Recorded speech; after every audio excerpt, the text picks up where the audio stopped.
Hiya, and welcome back to Echo, the game that causes everyone who plays it emotional damage and they will never recover from it. So anyways, nothing too new, so let's just get into it. Also, happy April Fool's Day, everyone. It's like April 1st at the time of streaming/recording. I think it froze.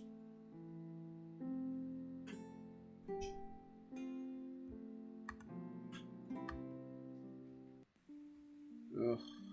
I already saw this. Thursday. I opened my eyes blearily, waking up to the sound of something pounding in the distance. I stared at the ceiling a moment, then abruptly propped myself up on my elbows, looking around, confused. Where the hell? Oh yeah, Flynn's room. I'd fallen asleep on Flynn's bed, naked after I'd taken a shower. Turns out that lizards don't have dryers, so I was left to air dry. I was tired, so Flynn had let me lay out on his bed on a few towels, and that's where I am right now. Guess I fell asleep. Again, the pounding. I look over to my right and see Flynn curled up, his back facing me. I think he's naked as well for a moment, then I see he's got boxer briefs on, the black color blending in with his skin. I reach over to poke the rough skin of his scaly back. Frills on the back of his neck flare out for a second, then lay back down. I almost do it again, but Flynn's grumpy, annoyed as hell tone stops me. What? I clear my throat. Sorry, but it sounds like I don't have to say it because the pounding starts back up again, echoing up the hallway. What the fuck? Flynn pushes himself up into a sitting position, squinting at the hallway through the door. What time is it? Flynn rolls off the bed and starts putting on a shirt. I grab my phone, glad to see that it's still at half charge. It's 9. At the same time, I notice that I have texts. Several of them. From Leo. Shit. What? Flynn hops around the room as he tries to pull on some pants. My eyes scan over the text, realizing who it likely is that's knocking on the door. The messages started about 2 hours ago. Hey, I was at the motel and you aren't there. Jenna says she doesn't know where you are either. She says you didn't spend the night there. You and Flynn are the only ones not answering my messages. Are you at his house? Hello? I feel my stomach go into a knot. Fuck. Flynn whirls on me, annoyed, now fully dressed. The knocking has stopped, but I'm still uneasy about what I've just found out. I think it's Leo. What? This time Flynn sounds panicked. He's been texting me all morning. He thinks I'm here now. I show Flynn my screen, but he barely looks at it. He's got his arms folded, his mind clearly racing. You know he can't find out that I've spent the night here. I try to keep my voice under control. I know. Yeah, we both know. Things are basically over between Leo and I. But that doesn't change the fact that this will bring up all kinds of problems in our little friend group. Flynn paces for a few seconds, then turns back to me. Well, he's gone now. I can just get Carl to say that you spent the night as his. He already texted Carl. Shit. Flynn groans and hangs back his head.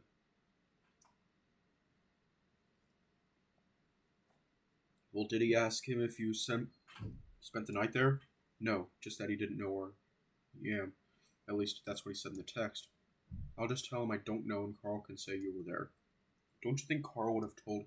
Flynn suddenly reaches out, grabbing my shoulder and throwing me sideways onto the bed. I stare at him wide-eyed, but he's not looking at me. Instead, he's staring at the window behind me. What? He throws his hands out in my face, silencing me. Flynn moves to the window, and that's when I notice a big shadow shifting around out there. I scramble to the other side of the bed, heart hammering in my chest. Did he see me? The curtain is covering most of the window, but the foot-long gap at the end is just enough to look in. Flynn starts pantomiming in front of the window, shrugging his shoulders and shaking his head. Finally, he drops his arms with a sigh and leans to crack the window open. What the hell are you doing? Why the hell didn't you answer your door? Leo's voice is angry. Honestly, a lot more angry than I would have expected, despite the situation. I just woke up. I was knocking for like 5 fucking minutes. I'm a heavy sleeper. You're dressed and everything. I just got dressed. Most people don't go peeking into windows when they don't get an answer, though. Flynn glares through the window. I quietly roll off the bed so I can hide better, even if I'm not in view of the window from here. Hey, listen. I'm just looking for Chase. Have you seen him? No. Flynn shifts his position a bit in my direction, as if trying to block Leo's view. Looking for something? Yeah, Chase. Well, he ain't here. Why would he be? He stayed behind with you at the party, didn't he? Yep, then ran off to do some project or something. There's a long pause. Puchica, can I come in for a sec? I need a drink. What? Go back to your house, man. You saying you don't want me to come in? Flynn sighs loudly, rubbing his eyes. I'm saying I'm tired. It's 10 in the fucking morning. It's 9, but yeah, sometimes I stay up late. Why? Flynn lowers his hand from his eyes and glares out at Leo. Listen, I'm not really in the mood for this right now. Another long pause. You're acting a little crazy right now, too. Listen, I'll be on my way if I can just come in for a bit. I'm fucking burning up. I see Flynn push his forehead against the glass, eyes closed, frustration written all over his face. Alright, a glass of water, then get out so I can go back to sleep. Fine. With that, Flynn closes the window, watching it for a while before sighing loudly again. Alright, stay here, got it? If he knows you're here, we both know he'll kill us both. Yeah. Alright, if for whatever reason he comes back here, hide under the fucking bed if you have to. With that, Flynn turns and heads out the door into the hallway. That last thing he said has me feeling like shit. Sneaking around behind Leo's back like this is wrong, even if I know telling him about it would be worse. Is it my fault that Leo can't get over our relationship? I have the right to do what I want, right? I sigh and press my forehead into the bed, much like Flynn had pushed his head against the window. Staring at my crotch, that's when I realize that I'm still naked. I look up, listening. I hear the front door open, followed by some distant mumbling from Leo. If I sneak to the bathroom real quick, I can grab my clothes. Maybe stay there until Leo leaves. At least that way it won't look as bad if he finds me for whatever reason. I get up and pad quietly to the hallway, listening. I can hear some clinking around in the kitchen, then the murmur of some voices. The kitchen is practically out of sight from the hall, which leads to the living room. I stand there for a moment longer, tail twitching as I contemplate if this is a good idea or not. The moment I hear Leo's voice coming from the kitchen area again, I quickly tiptoe the short distance to the bathroom. Despite not having come close at all to being caught, my heart still hammers in my chest. The voices continue to mumble in the kitchen as I start looking around for my clothes. They're folded neatly on the counter and I quickly snatch them up. Pretty sure I wouldn't smell on you. I catch a few words from Leo that makes my ears perk. Something about smell? Leo smells a lot of things. He has a canine's nose. My eyes widen. Did he smell me on Flynn? I'm pretty sure Flynn hasn't showered since what we did yesterday. My heart rate picks up again as I feel my knees wanting to give out. Where the fuck are you going? This time I do hear Flynn, and I know exactly what it means. The only problem is that I'm still naked in the fucking bathroom. Should I lock the door? Then Leo would definitely know someone's here, and that is probably me. Fuck. I mouth the word, knowing that Leo would hear it if I said it now. I hear heavy footsteps coming up the hall. I definitely can't go back to the room and hide under the bed now. They don't keep coming toward the bathroom, though. The movements become somewhat muffled again as they turn into Flynn's room. This is fucking crazy, Leo. If Leo heard Flynn, he doesn't say anything. I anticipate the sound of Leo ripping up Flynn's room, but I guess he isn't that far gone because things are quiet again. Then there's some pacing around, along with some heavy breathing. You realize I could call the cops, right? Hear the closet door open. I look around desperately, realizing that I don't have much time. The first thing I see is the shower curtain in the bathtub. It's a see-through blue color, so there's no way I can stand behind it and not be seen. They're shifting around in the other room again, and their bickering becomes more clear as I step back into the hall.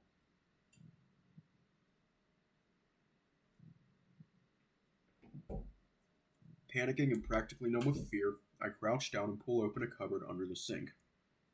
Amazingly, there are only a few bottles of cleaning solutions, leaving plenty of room for me to squeeze in. As quietly as I can, I crawl into the opening. Reaching back out, I pull the door closed, setting my other hand against it as I do so that it won't spring shut. Everything goes dark and their voices become muffled once again. I back up against the very back of the enclosure, hugging my knees as I try to keep my breathing quiet. It's actually a little while before they come into the bathroom, and I almost jump as Leo's voice booms into the small space. His smell is all over your fucking house. Then he should probably shower more. There's a small silence, and I imagine that Leo just gave him a look that shattered any surely confidence he might have had. Like I said, he was here for like an hour yesterday. And why didn't you fucking tell me that earlier? Because I knew you'd be acting like this. Seriously. Their footsteps shift again in time with their voices muffling. I dare to let out a small sigh of relief. I can still hear them arguing, but I don't really care enough.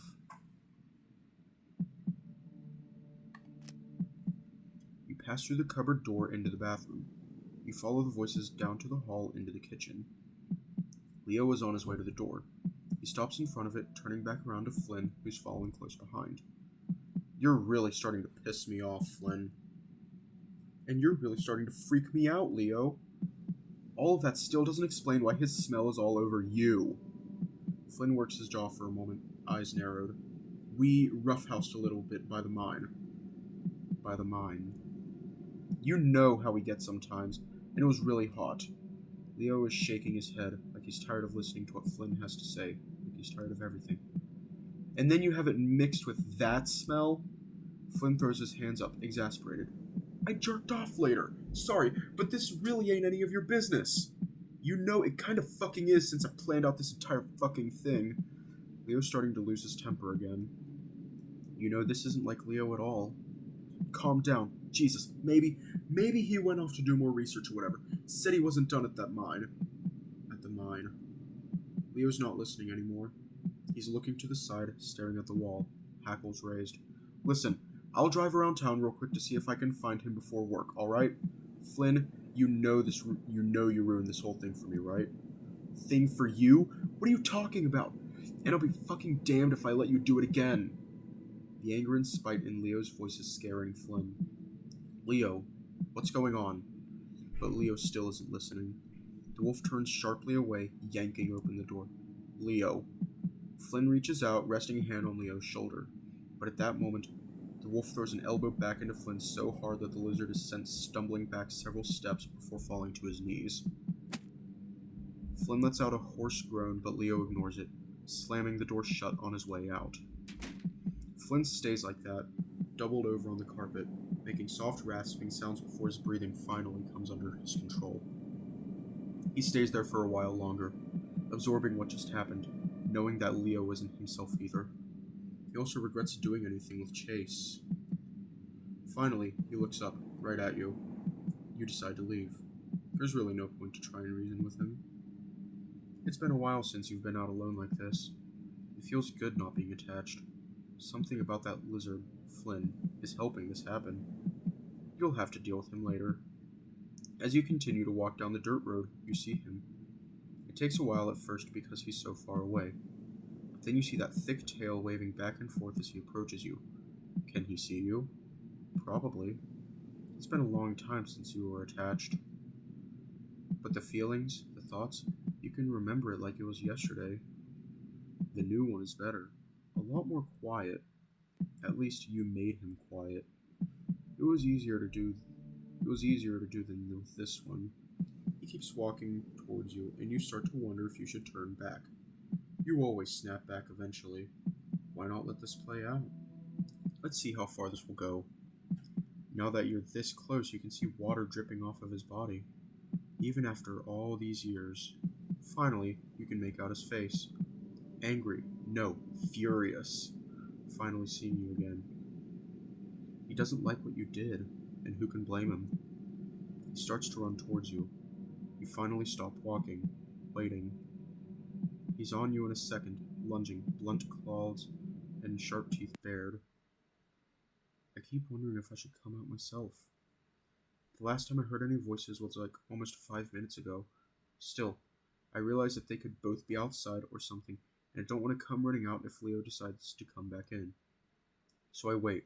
starting to feel sweaty in my cramped position, my nose twitching from the strong chemical smells. I'll probably have to take another shower.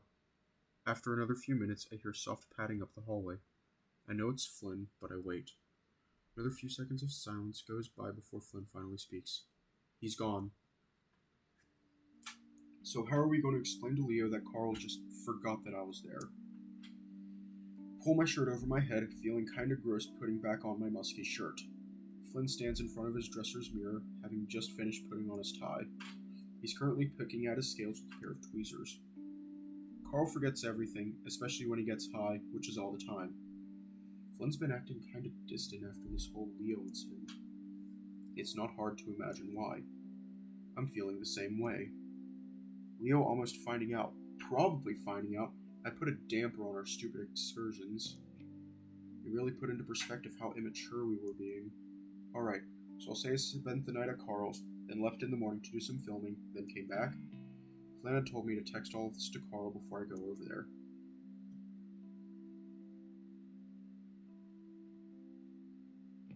The only response I'd gotten so far was a short, "What?" We don't got any other choices. I guess not. And Chase, we probably shouldn't do this anymore. Yeah, I know. Flynn glances at me through the mirror, then returns to picking at his skin. He clears his throat. I know this is kinda gross, but it's fine. We've all got our gross things to deal with. Can't go into work looking like I got snowed on. Yeah. I mean, it doesn't ever really get that bad, but Flynn breaks off awkwardly as he goes back to his grooming. It's weird seeing him this off, but again, it's not like it's unwarranted. I sit on the edge of his bed, texting Carl again to try and get him to at least partially understand what the plan is. After a couple minutes, Flynn clears his throat again. Listen, Chase, you ever feel a little bit like not yourself? I look up and see that the lizard is looking at me through the mirror again. He quickly turns his attention back to his picking. I don't know, like you're not fully in control of what you do. I frown. Is Flynn trying to get at something? Explain his own actions? Does he feel like he wasn't in control of what happened between us? No, at least I don't think so. Flynn finally puts down the tweezers and looks and turns to me, leaning his rear against the dresser. So you've never felt like you're not yourself? Though I'm not totally sure as to what Flynn is getting at, I decide to humor him and think. I guess after what happened when we were kids, I didn't feel right. After Sydney? Yeah. I'd try to avoid talking about it directly, but Flynn doesn't seem to be bothered right now. You probably remember that I saw a therapist after because it felt so different and it scared me. Flynn nods. Did they figure it out? Kind of. I remember right, they said it was like a dissociative thing. What's that? Like, sometimes when something really traumatic happens, your mind sort of distances you from yourself to protect you. I shrug. Something like that. I'm not very good at psych stuff. I must tell Flynn to ask Jenna, but of course, he can't. So did they fix it? Not really, but I got used to it, I guess. It was like the new me. And you're okay with that? I shrug again. My therapist said that really traumatic things can change the way your brain works forever. You just learn to live with it. That doesn't sound good. No, but it's part of life. I think we all changed. Yeah. I don't go into detail about how it got worse over time, the whole not feeling like myself. How I felt more and more like my personality was bleeding away, that I'm a completely different person now than I was 10 years ago. Because in the back of my mind, I just wonder if that's what it's like to grow up. That you become less like you were as a kid, happy, carefree, a complete douchebag, and turn into a hollow shell of that. I can still feel Flynn looking at me, so I decide to bring up something else that's just as uncomfortable since we're already there.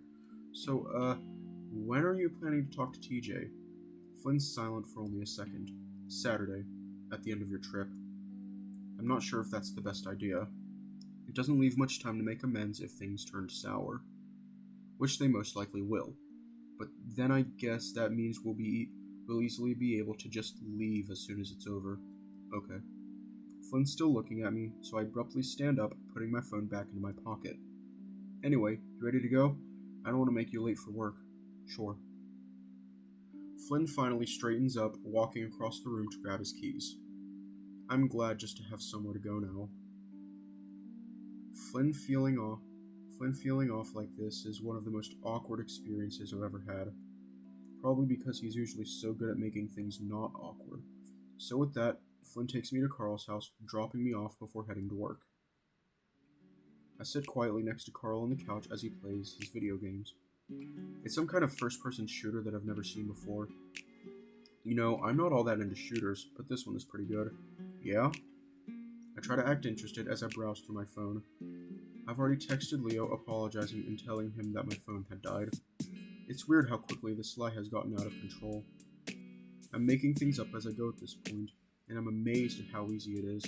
Leo hasn't responded, and I doubt he believes any of it. It still gives both of us room to pretend, though. Yeah, man. I think it's the sci-fi elements. I could never play one of those World War shooters.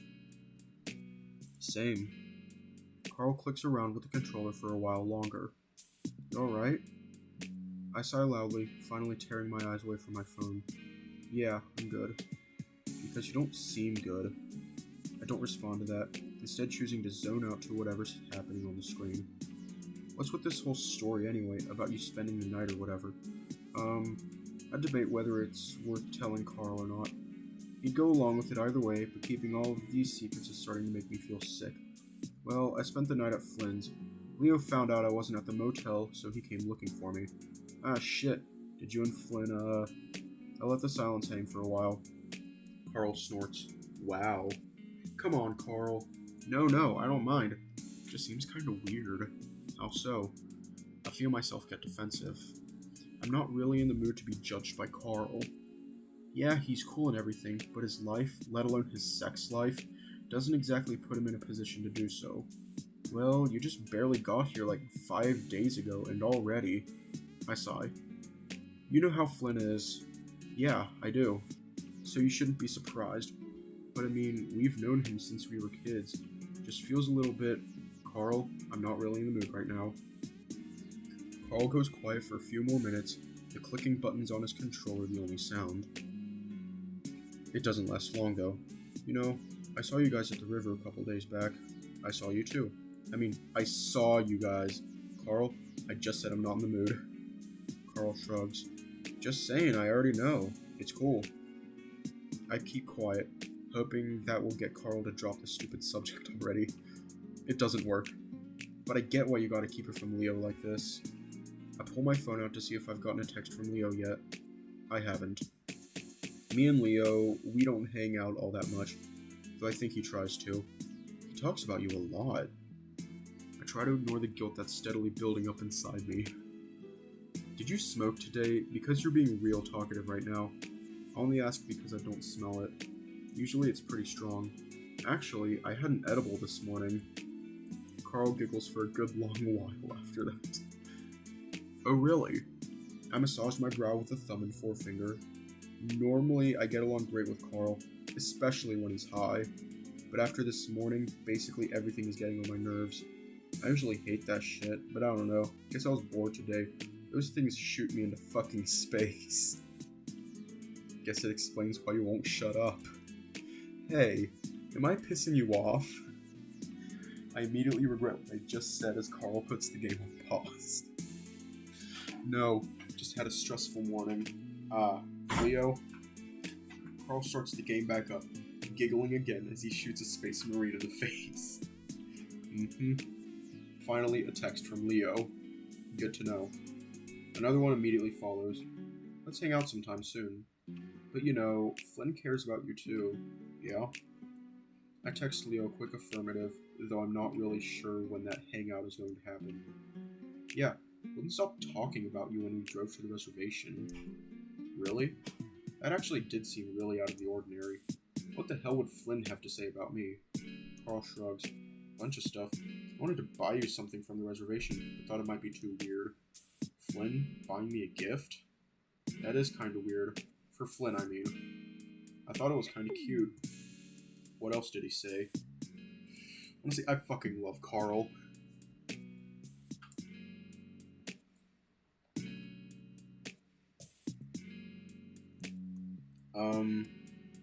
Carl seems to think hard while he continues to shoot guys on the screen. He twists the controller this way and that way, bumping into my shoulder each time. He said you seem to have grown up a lot, that you're way different than you were as a teenager. Yep, really cute. Carl's tone seems slightly annoyed there, but I don't really care enough to ask about it. By the way, how's your project going? Being reminded that I have an entire project to do doesn't ease the knot that's formed in my stomach. Not that great. Still need a lot of film and research. What kind of research? Stuff about Echo, like history stuff. Yep. Carl plays a while longer, then sets down his controller. My mom might have some Echo history in a cellar, but he pauses. You know Flynn is like the records holder, right? The clerk, yeah. I already know what Carl is getting at. And honestly, I want to kick myself for not thinking of it in the first place. Carl turns to me, a loopy grin on his face. Those edibles really do fuck with him. So let's go get some records for him. Probably better than digging around in my basement. Well, yeah, we should. But I don't even know what to get. Don't worry about it, dude. I go down there to shoot the shit with him all the time. We can ask him. Things aren't exactly cool between Flynn and I right now, but it's something to do. I'm so behind on my project at this point, I don't have any excuses.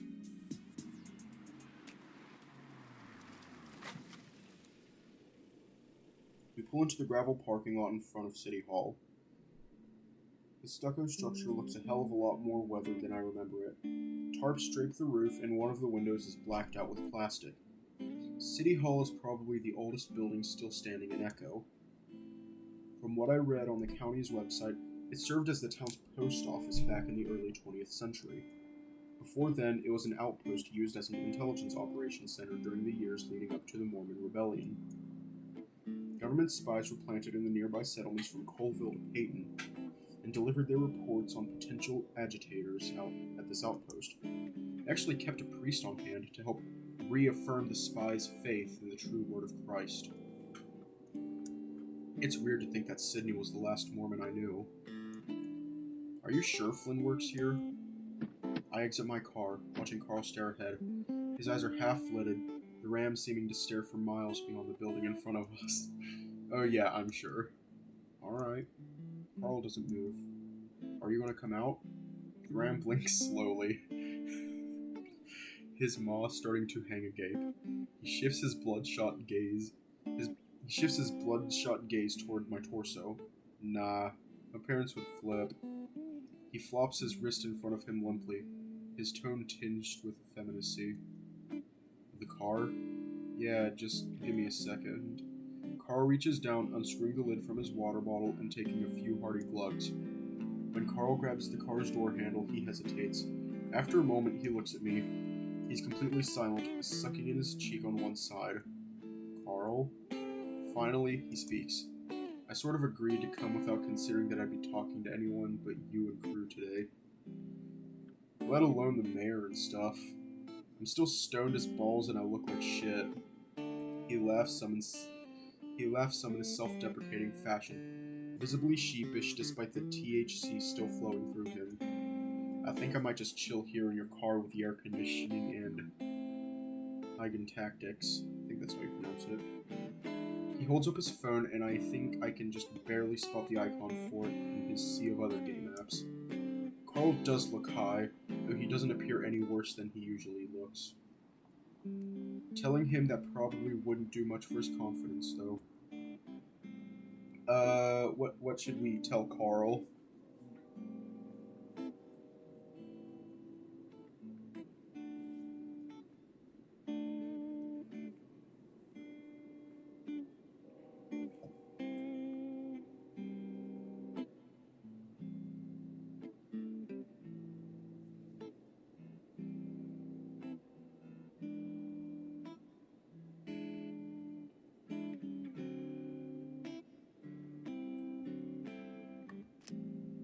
That's probably a good idea, all things considered. You gonna be alright in here? I mean, start to sober up, feel free to come get me. I could always use a hand. I'm good, man. He scoots back the car seat some, leaning it back.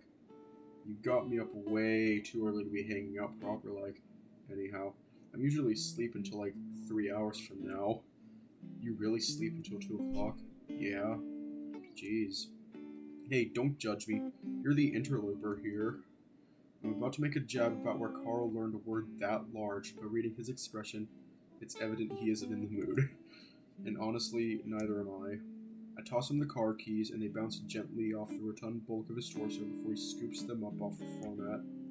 I'm gonna head inside and ask for permission to film, and maybe go through some files inside if they let me. Carl grunts. They should, it's all like public record or something. Except for the aliens that crashed out here in the 40s. That's still classified Agent Hunter. A pang of nostalgia shoots through me as I catch on to what Carl's referring. A faint smirk tugging at the corner of his lip. When we were little, Carl and I used to run around in old church clothes and pretend to be G-men, hunting for aliens. H&H, Agent Hendrix and Agent Hunter. Our parents got so pissed at us for playing in the dirt and black formal wear, but we were super into it. Carl even drew up a zine, sort of documenting the make-believe adventures. Eventually, Carl started getting really into superhero stuff, tried to segue our adventures into the Superwolf universe. I didn't like Superwolf at all, and after an argument where I called him too fat to be a superhero, we ended our imaginary adventures. God, I was such a dick. Before I can say anything further, Carl's setting his phone aside and popping open my glove box. Do you still have those black sunglasses? Oh man, no. Leo said he liked them, so I gave the pair I had to him. I do have a tortoise-shell pair in there somewhere. Isn't that kinda girly? Carl gives me a sidelong glance as he withdraws the aforementioned pair, holding them up to me. What? Guys can wear tortoise-shell. It's not like they're polka dot or something. My mom wears these colored sunglasses all the time. I literally can't see these without picturing her. Well, like, that's your personal thing. No one else thinks that. He slides them onto his face. They rest somewhat awkwardly on his sizable snout, unable to settle in place neatly. Your nose is too big. Carl pulls the shades off his face and limply tosses them into the dash, leaning back into his seat with a long exhale. Well, do your thing. I'll be here. Right. Be back soon, Carl. Yep. I turn, heading inside. Stepping into City Hall, the first thing I notice is how dry the air feels. Like, there's no ventilation to speak of. It makes me feel like I'm standing inside a really slow baking oven. Half of me wants to run out and jump into the first body of water I can find, while the other half wants to curl up into a ball and nap. The faint droning of a voice on a speaker is audible. It sounds like some sort of outdoorsy hunting and fishing podcast. Chase? Flynn's tall, leering form emerges from one of the doorways, a stack of envelopes in hand. We stare at each other for a few seconds as the reality of what we've done with each other is hanging pretty poignantly in the air. Hey! He exhales, his demeanor shifting, his raised shoulders going more lax, and his tail settles on the musty, carpeted floor. What? He looks back through one of those doorways beside him, then turns them back to me, his scaled brow furrowed. For a moment, my mind blanks, and I'm not sure what to do with my paws. It's really stuffy in here. Flynn looks at me questioningly. The only people who work here are reptiles, so we keep the habitat all dry and such. Habistat. His gaze shifts back to the doorway again before returning to me. There's something you want? I'm pretty busy. I clear my throat, crossing my arms over my chest. Yeah, I was hoping to get permission to film around City Hall and take a look at some records. What records were you looking for to go through? Well, I don't know. Flynn stares at me with an indiscernible expression. I'm just looking for anything I can use in my report. So you don't have parcel number or date or anything. You just want to what? Browse? Well, maybe you could point me in the right direction. You're the city clerk after all. Flynn lets out a raspy exhale, moving to take a seat in his swivel chair at the front desk, his tail coiling around the base. Alright, the reading room is off limits on account of that monsoon season took out a portion of its roof cover last year. I can set you up in the mailroom with a microfiche and a computer for the time being. He grasps at the edge of his desk, staring at the tips of his fingers. I need to check with the mayor to see what all you've got access to. Flynn's about to stand up again when another Gila, I think, steps into the room. She's slightly overweight and decked out in khaki shorts with a matching outdoorsy button-up top. Despite being indoors, she dons a large sun hat, also khaki, with a vibrant floral bandana around her neck. That must be the mayor, Flynn's aunt. I thought I heard another voice in here. I catch wind of her perfume, a strong, sweet pea scent that seems to fill the room. Her slitted, blue-green eyes focus in on me. It's almost like she's sizing me up. Are you from the grant committee? I pause, quickly shake my head. No, sorry. She visibly seems to deflate, her brow lowering and her eyelids drooping to a half-lidded lull. Ah, I'm Chase, Flynn's friend. That's so. Another one then? She looks over toward Flynn, who's currently rubbing his temple. He responds quickly. An old friend, childhood. You've met Chase before, I'm pretty sure, or at least seen him around town. She seems to think for a moment before a look of realization comes to her. Oh, I almost didn't recognize you with that thing on your chin. I most certainly remember you. I blink, reaching up and covering my goatee instinctively. You were the one who was always palling around with that red wolf fella, Leo, weren't you? Gay couple, right? I chuckle a bit sheepishly, nodding. Having spent the past 3 years at Pueblo, I'm not as used to people talking about me like this as I once was. Yeah, sort of. I mean, yes. She exchanges a glance with Flynn, who is looking a bit tense. Chase is doing a school project on the town and wants access to the records we've got on hand. He fill out a request form yet? No, he just wants to browse, I guess. Well, it's only public record stuff that I want to take a look at. You still have to go through the process. Usually, the requests are just for a parcel at a time. What sort of school project is this for, Chase? Well, I'm a journalism major at the University of Pueblo. I have to create a documentary-style video report on something. I chose Echo.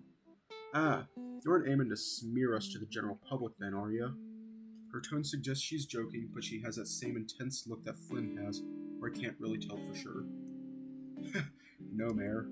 You know, we have a grant application that we're interested in putting out there that requires a video entry detailing the sites around town. Would you be interested in that sort of thing? Oh, well, maybe. I don't know. I guess I'd have to know more about the project. Honestly, I can't imagine the sheer amount of sugarcoating I'd need to muster to create a positive report about this place. Fill this out. Flynn is pushing a form across the desk my way. The mayor clears her throat. Chase, where it asks for a lot parcel request, you can just put all inventory. Alright, will do. As I take a pen from Flynn and begin to write, I see him look up to his aunt. All inventory? Yes! Alright then. He huffs some idly. The podcasters on Flynn's computer speakers are going into detail about creating complex fish nets and trappings. I'll leave you two boys to it then. Welcome back to Echo, Chase. It's good to be back. Flynn subtly rolls his eyes, turning back to his computer. The mayor just smiles before heading back to what I assume is her office. I fucking love the mayor.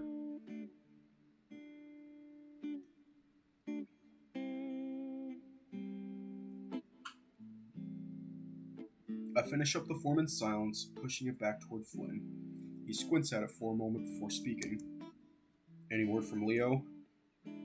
The topic change catches me off guard. I look up to see Flynn leaning in close, his voice lowered. Yeah, he believed the whole spending the night at Carl's story. Carl went along with it? Uh-huh. I ended up telling him the whole truth, though. I guess I just started feeling real shit about all this lying. Flynn leans back in his chair suddenly, clenching his eyes shut. He opens his mouth like he's going to say something, but merely shakes his head. Chase, you fucking realize that when this week is over, you just get to go back to college land. And I'm stuck here with the results of all your shitty choices. You know Carl as well as I do. He wouldn't go telling Leo to start drama. And anyway, he saw us, you know, by your truck. Flynn's eyes open, and he just stares at the ceiling for a long moment. Fuck it. Let's get your musky ass set up with a goddamn county guest login so you can access our GIS maps. He scoots back over toward his computer, beginning to type something in. I catch a glimpse at his desktop wallpaper. Looks like some sort of waterfall surrounded by a lush evergreen forest. It's kind of blurry, like a smaller image stretched to fit the screen size. I also see a few transparent stock image logos overlaid on top. We've got physical records, the real old ones, stored in the mailroom, though I wouldn't say the shit there's very browsable. Some religious historical society types came by 8 months ago and helped us archive a lot of it. They're all in the labeled manila folders along the south wall. Flynn turns back to the computer, pecking at the keyboard.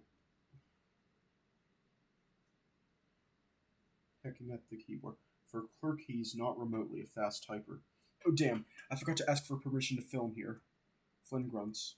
Permission granted. Go do that while I get this fucking thing working. Glancing back at his screen, I see incorrect password.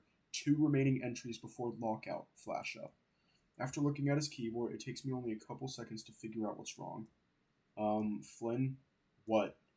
He snaps at me, and I can see his pointed teeth between his scaled lips for a moment. You have caps lock on.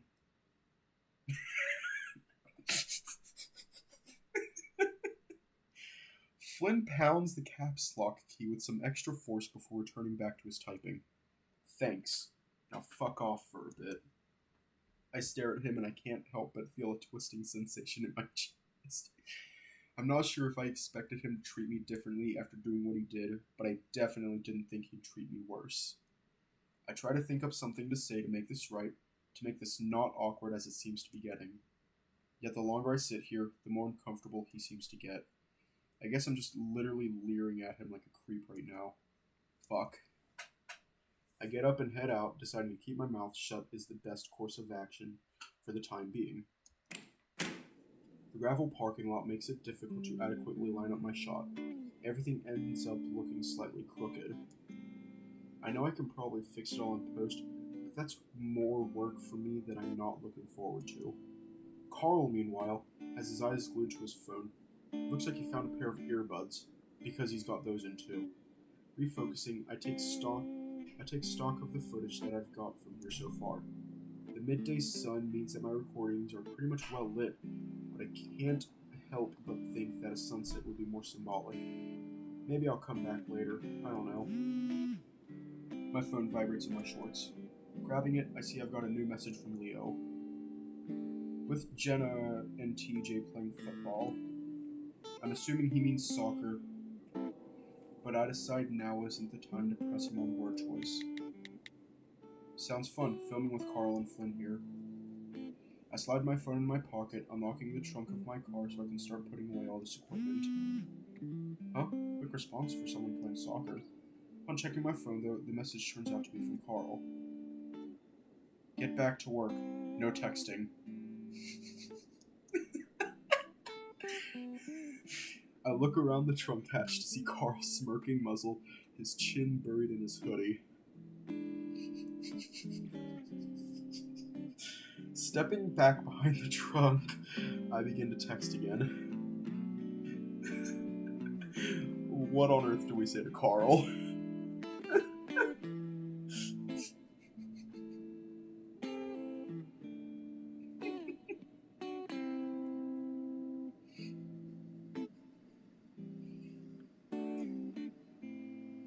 This is awful.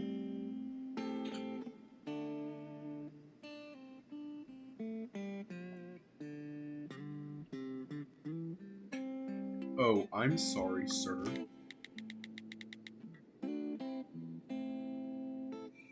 After hitting send, I set my phone down, beginning to lock up the camera in the neon orange University of Pueblo ham hard case I borrowed.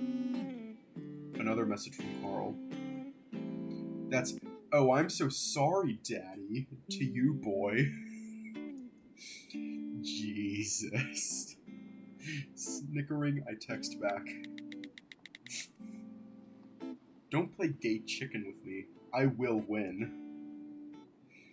Finish packing up everything and shut the trunk, waiting for the next response.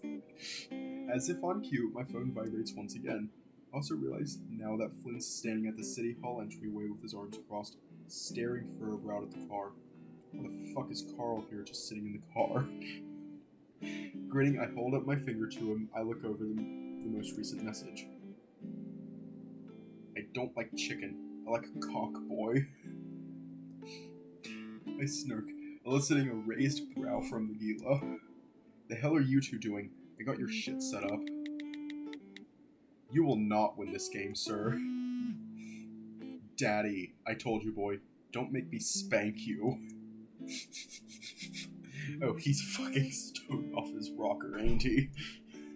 He ate too much of an edible this morning, apparently.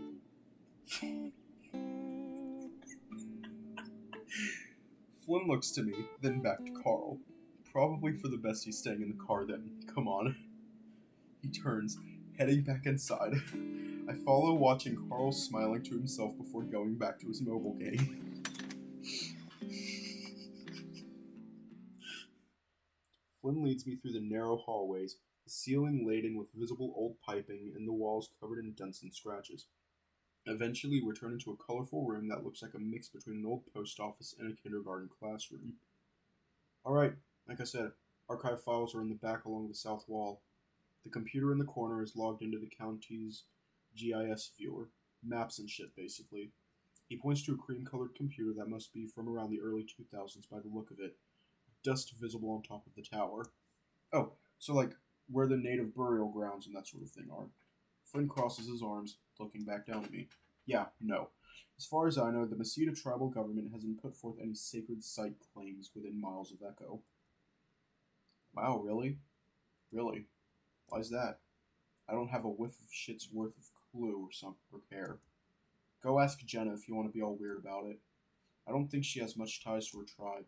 Yeah, well, it doesn't stop her from being a bitch about it whenever she sees fit. Flynn sucks in his cheek, as if saying that left a bit of an unpleasant taste in his mouth.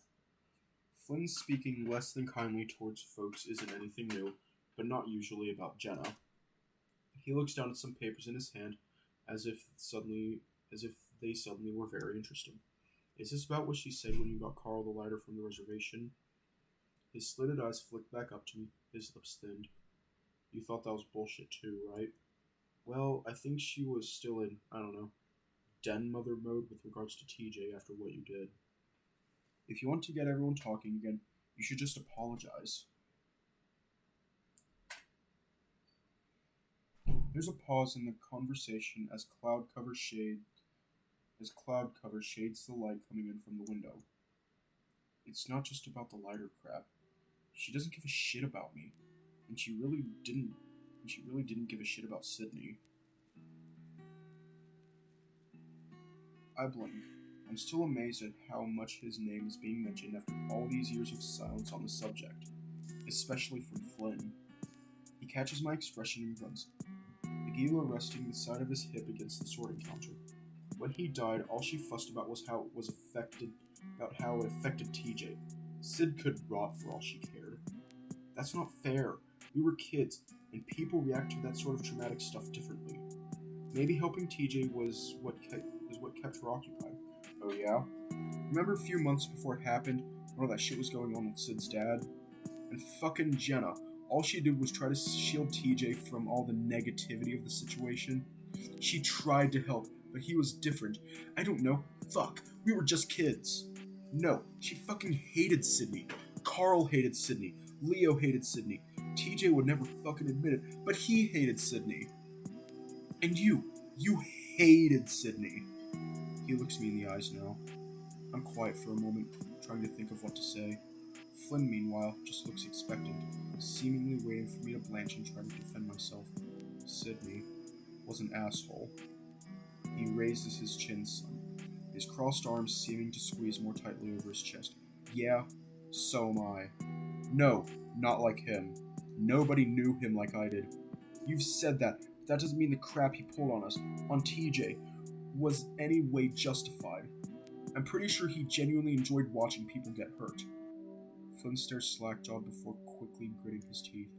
He liked wrestling. He liked pirates. He liked pulpy adventure shit, but he did not like hurting people.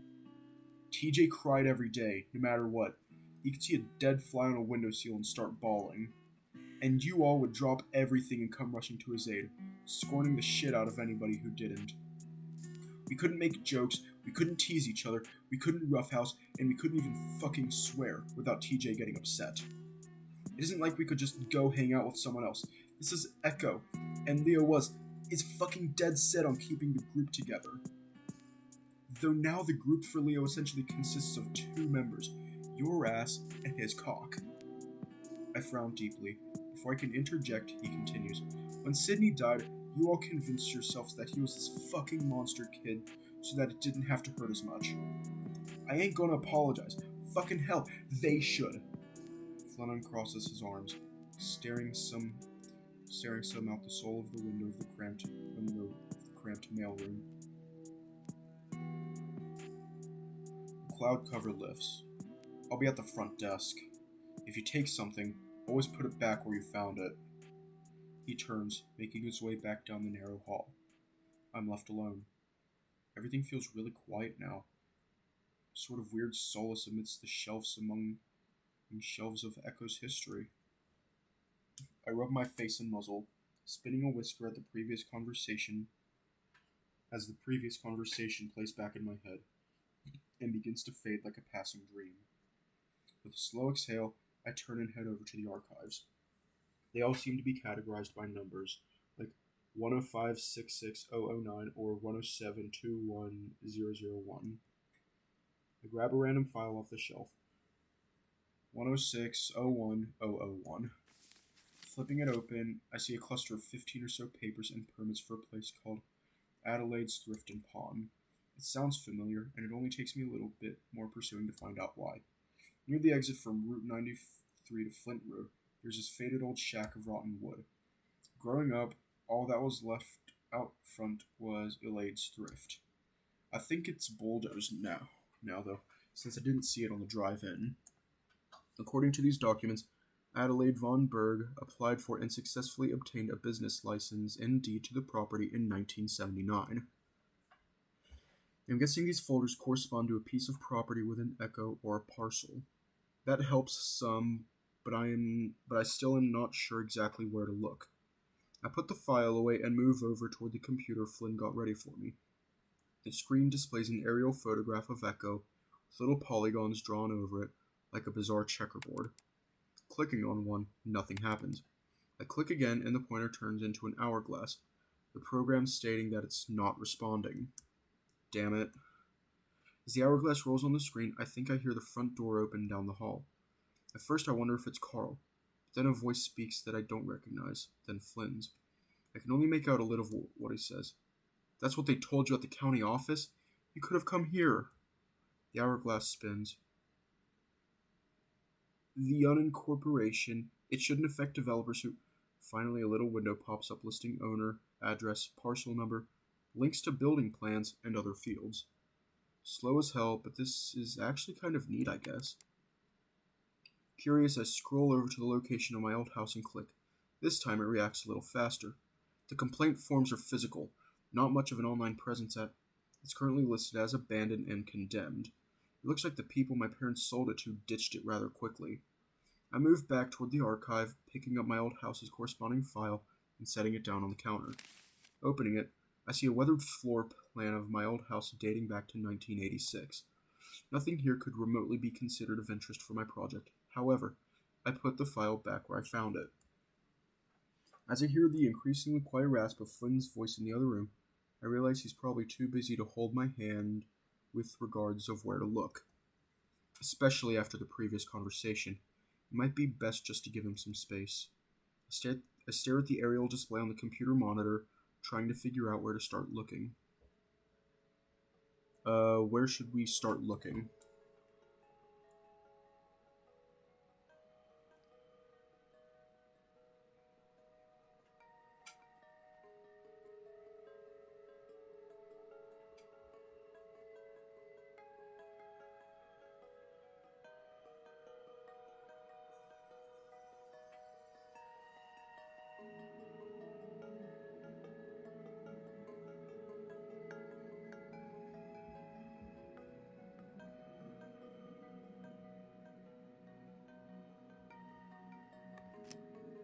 There's something about the old mine that feels off to me.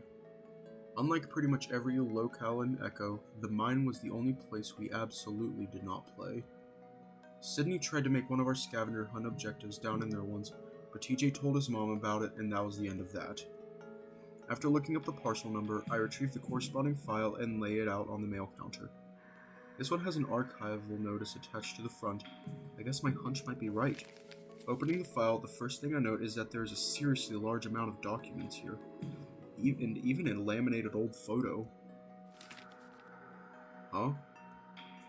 That's a hell of a lot more verdant than it is these days. Might have to do with the damming they did up north in the 50s. I'm guessing the CM 1915 is referring to the year the photo was taken.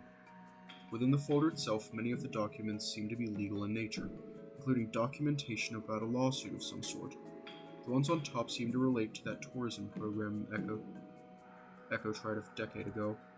There's a few papers about a historical heritage grant, and the installation of a bench and 2 lamps outside the mine's entrance. There's even reference to a large placard installed into the side of the rock face outside, but I don't remember ever seeing that. Following this, there's another folder within that contains some condemned notices and squatter evictions dating from 1970 to 1975. Said folder also notes a work order for the installation of rebar bars in the mine front to preserve entry in 1976. Next, there's the actual lawsuit documentation itself. The lawsuit contributed in part to the official closing of the mine during the war in 1942. The working conditions were abysmal, and the owners of the mine were also heavily involved in town government, so there were corruption charges.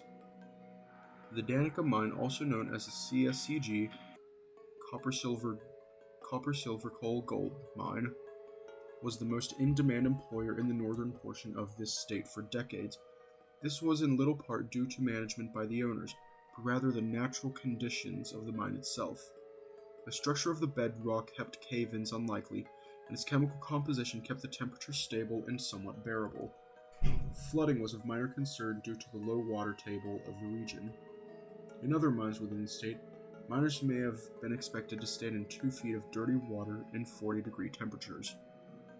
All the while, the looming threat of a cave-in being a very real threat amplified with every strike of the sledgehammer. Yet even still, the mine managed to have one of the highest casualty rates for its workers in all of the Southwest. The suit argues that this is at root due to severe negligence by the owner, Gregory Briggs. Miners were required to buy their own tools, including candles, sledges, picks, stakes, and even dynamite.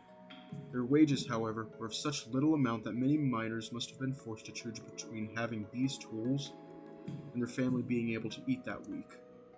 Many choose the latter, as most men who moved to Echo did so with the explicit purpose of being able to provide for said families.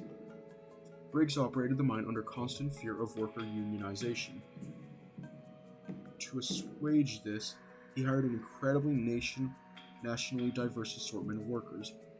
His rationale, though denied in court, was to ensure that no group of workers spoke the same language, thus reducing the chance of collaboration for better working conditions or wages. This preventative action was particularly heinous due to the nature of the work itself. Communication was crucial, especially in the low light conditions of the lower depths. Despite the language barrier, miners were expected to coordinate dangerous group mining procedures. For example, for standard ore extraction, one miner would have to hold a spike to the mine wall while another miner swung the sledge toward the spike. With light sources being scarce, this meant that the risk of striking the other miner with the sledge was a constant risk, and something that occurred with some frequency. Many miners were crippled from blows to the paws or arms, and then once fired, were unable to support their families. This led to several notable starvation incidents within the town. The lawsuit documents also includes reference to a brief riot in 1950 where a grisly murder took place within the mines itself. I make sure to write summaries of all this information down on a blank sheet of printer paper before putting everything back. It's this sort of crap that makes me glad I live in the age I do now. I don't think I'd make a very good miner. Alright, that's that, I guess. Oh, we're doing all of them? Okay.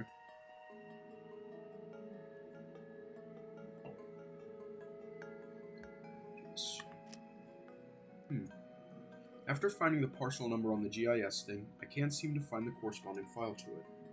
It's like it doesn't exist in any records here, or it might just be misplaced. I'm going to go with the second theory. Maybe I'll ask Flynn about it later. Which one?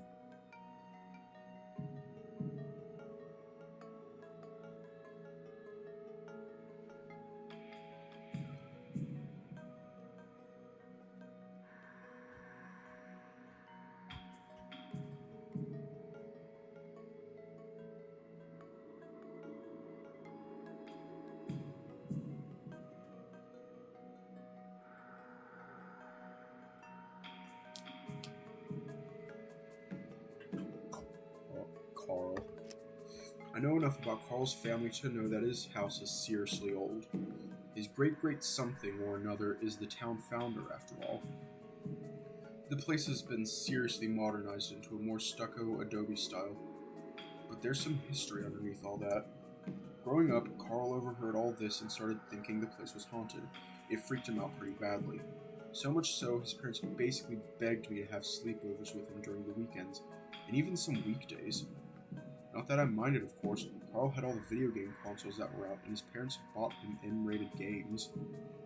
I got to stay up late with his giant TV, blowing up aliens and running over hookers. I remember he started to become less afraid as time went on, and his parents stopped asking for me to come over as much. So, of course, shitbag younger me told Carl a bunch of stories about a ghost bride who I said I saw standing outside his house at midnight. Oh my god, young Chase was an asshole. And that's how I got to spend my whole 5th grade summer vacation living at Carl's place. After looking up the parcel number, I retrieved the corresponding file and lay it out on the mail counter. This one has an archival notice attached to the front. That's pretty surprising on account that it's a residential lot. Opening the folder, a photo placed in front of all the documents immediately catches my attention. Wow. A part of my mind immediately flashes back to Leo, but even he wasn't anywhere close to being this defined. I guess life in the early 20th century will do that to you. I probably should read the caption for this that was attached. Sheriff William Adler rests after surviving the partial collapse of the Hendricks Castle. The Hendricks Castle? Below the note are some rather old rudimentary building plans, crumbling at the edges. The penman #beefcake. Okay, like, after you said that, I immediately thought, like, Chad, like the Chad meme.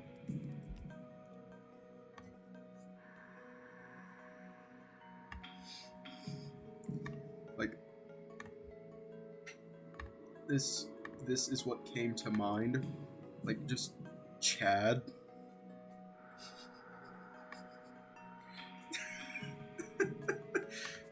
It's awful, but it's like the first thing that came to mind.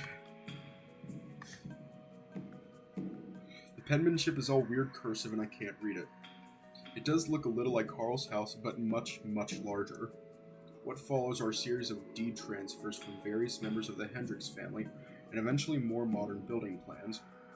There's even a cutout from a magazine, Southwestern Modern, which shows off the kitchen space back when it was first redesigned. I noticed something wedged in the back, a beige piece of paper that doesn't look like anything else in here. Entrance of their... I'm going to try and read this. As black takes the sky, hot turns to cold, the safety of ignorance from the species of the day shut their urges.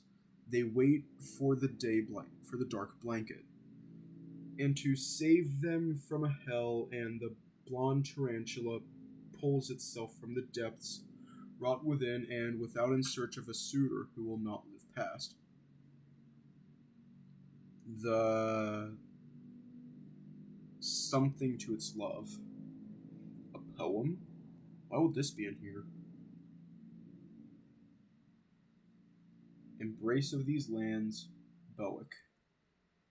As black takes the sky, hot turns to cold, the safety of ignorance, from the specters of the day, shut their eyes, they wail, for the dark blanket, and to save them from a hell. And the blonde tarantula pulls itself from the depths, wrought within and without, in search of a suitor who will not live past the vehemence of its love. Blonde tarantula? I'm going to Google that real quick. Like, is it a thing? Like a blonde tarantula. Oh! These are actually kind of cute. Like, if you look at it from, like, a distance, it's kind of cute. Like, let me show you my display, my screen real quick. Like, if you look at it from, like, a distance, you can kind of see how it might be a little cute. Like, look at this. It's kind of adorable.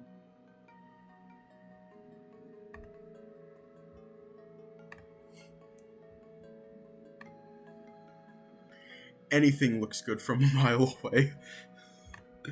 I flip over the poem and set it down on the counter. On the other side is a notice of death, for reference in an estate transfer. It's for a James Hendricks, who passed away in 1913. The cause of death is listed as poison infection. How do you pronounce it? Theraphosidae tarantula. This is pretty unsettling. I didn't think tarantulas were poisonous. I mean, I know they aren't because I fear searched that information all night after seeing one on my back porch at 3 a.m. Are tarantulas poisonous?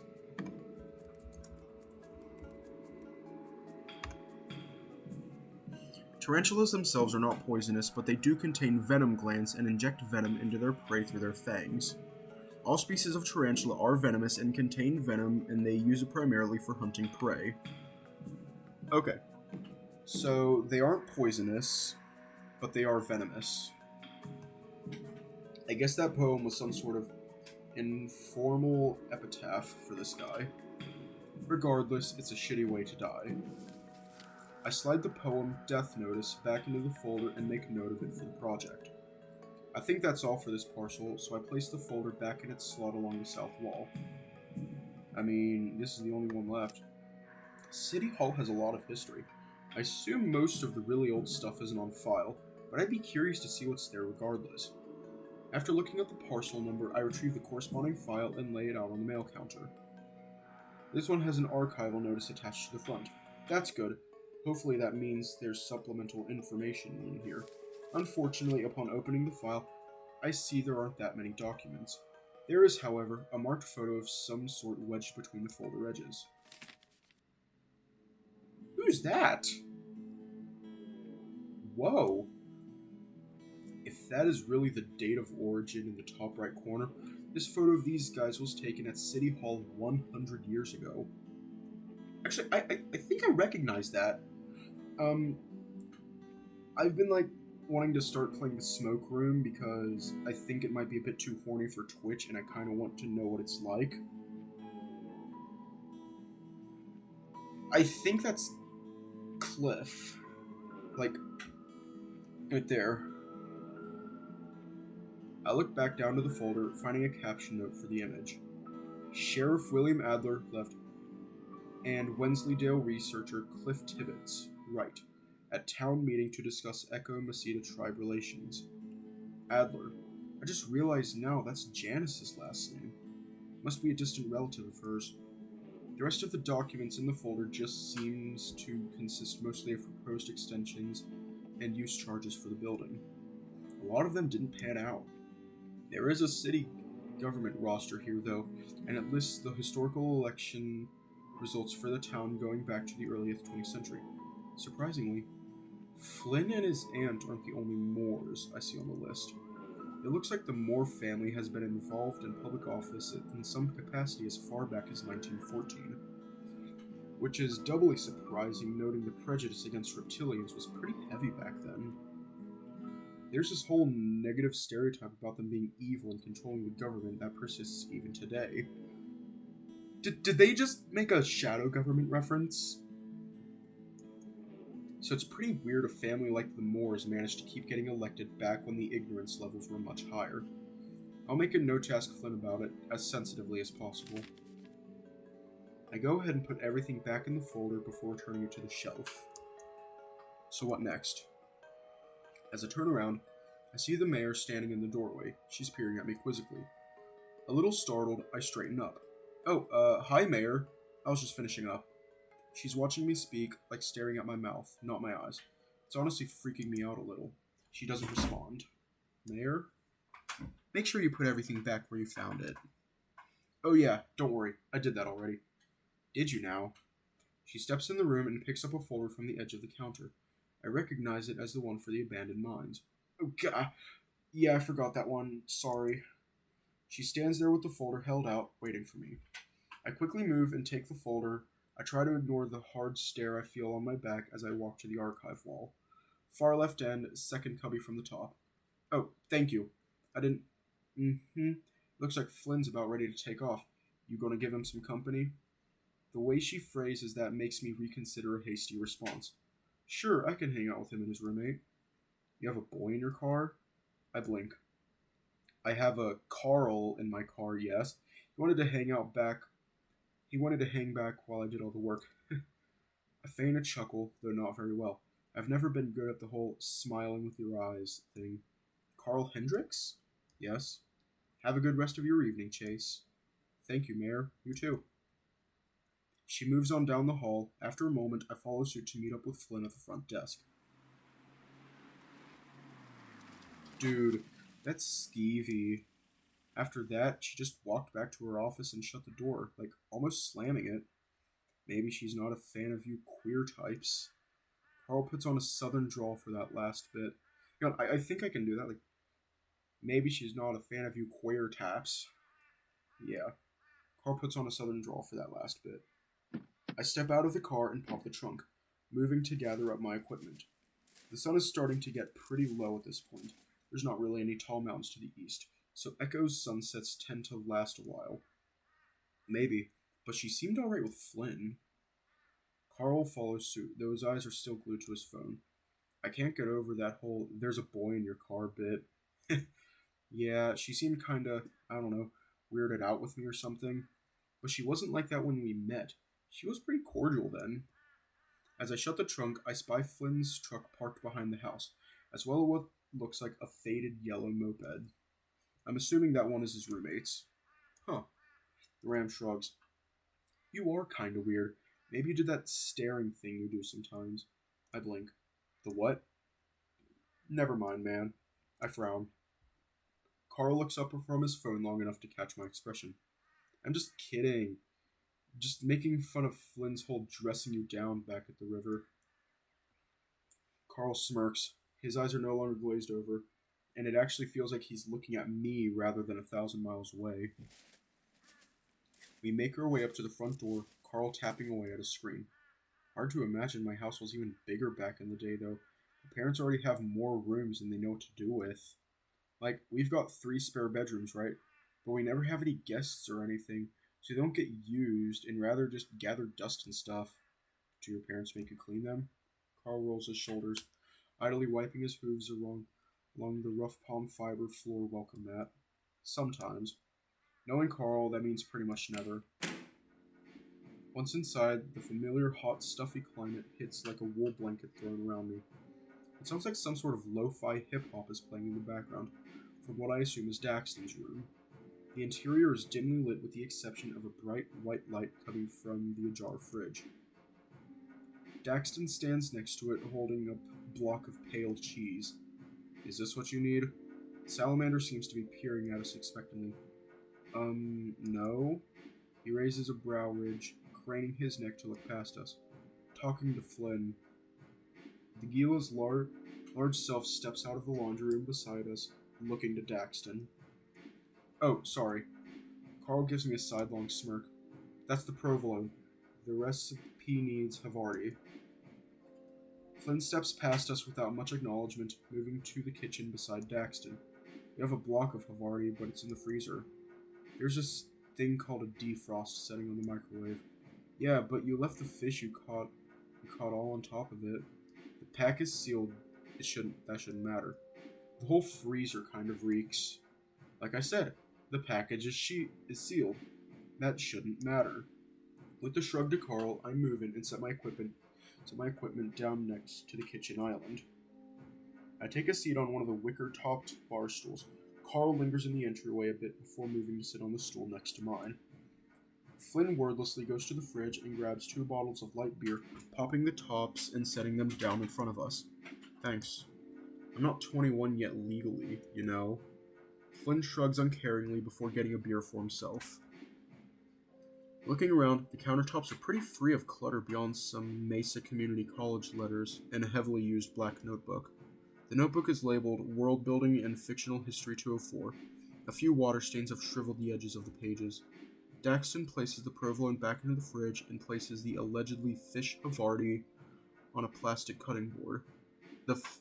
Places the allegedly fishy Havarti on a plastic cutting board. Meanwhile, Flynn is now at the sink washing the vegetables. Daxton grabs a small knife and finally glances back at me. Welcome back, Chase. I wave a bit limp-wristedly. Hey. He smiles, then shifts his gaze to Carl. The Ram looks up from his phone a little apprehensively. And hey, I've seen you before, but I forgot your name. Sam's something? Carl. He answers, his voice quiet. Oh, well, good to meet you. Usually you're kinda in and out of here real quick like when you do come by. Carl shrugs. Yeah, same. The Ram's gaze flicks back to his phone, Carl typing something. Daxton frowns slightly before shifting his focus back to cheese cutting. Looking over, it looks like he's texting. The contents of said message being...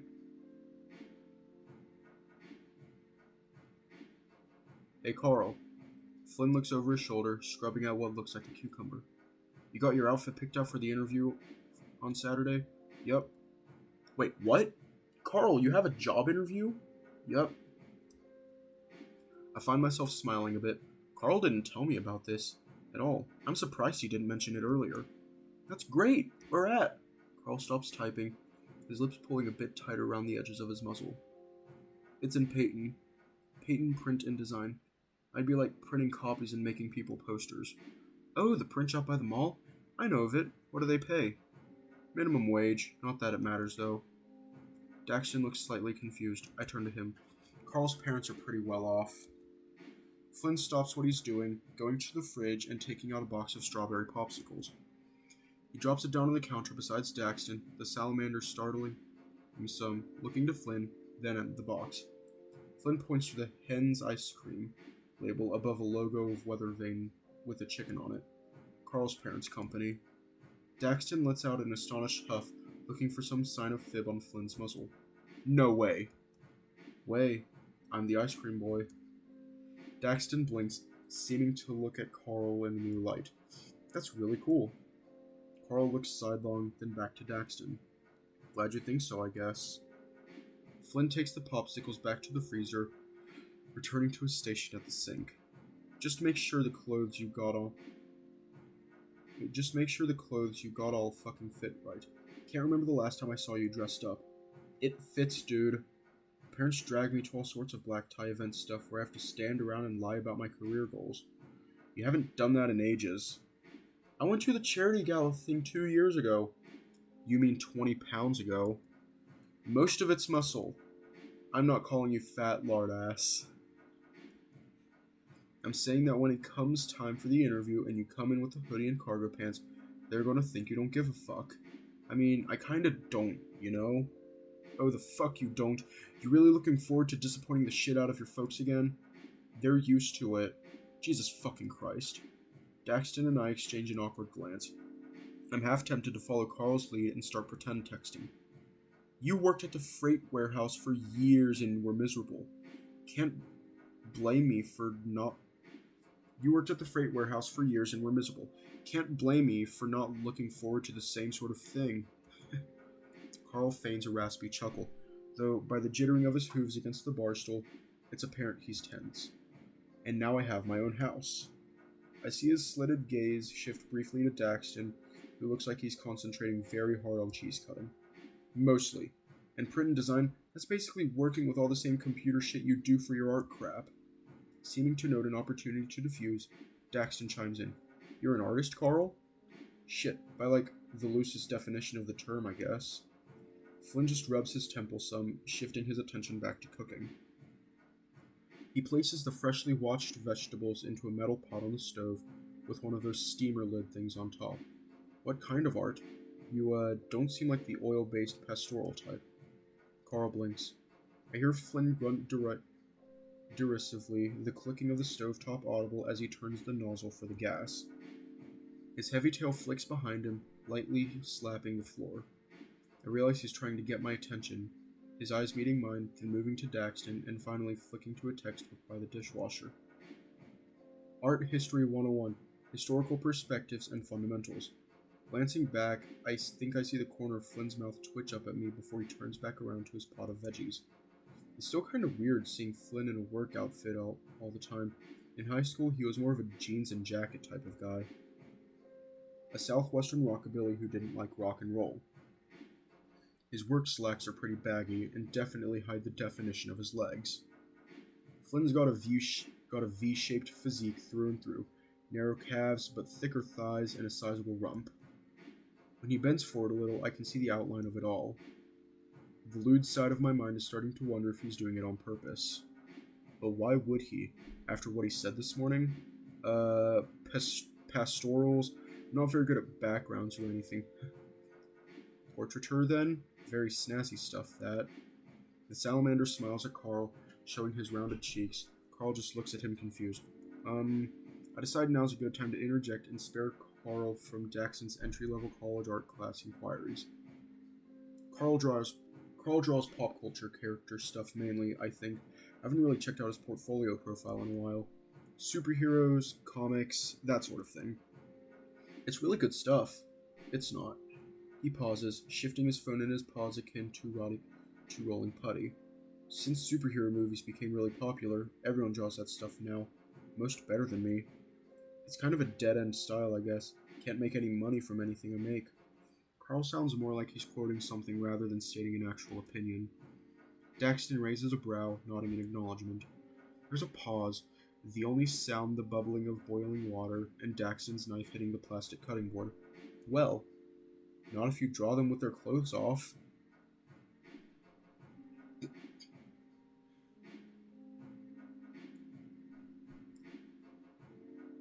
Is Daxton suggesting that Carl draw stuff? The salamander tries to put on his most innocent face.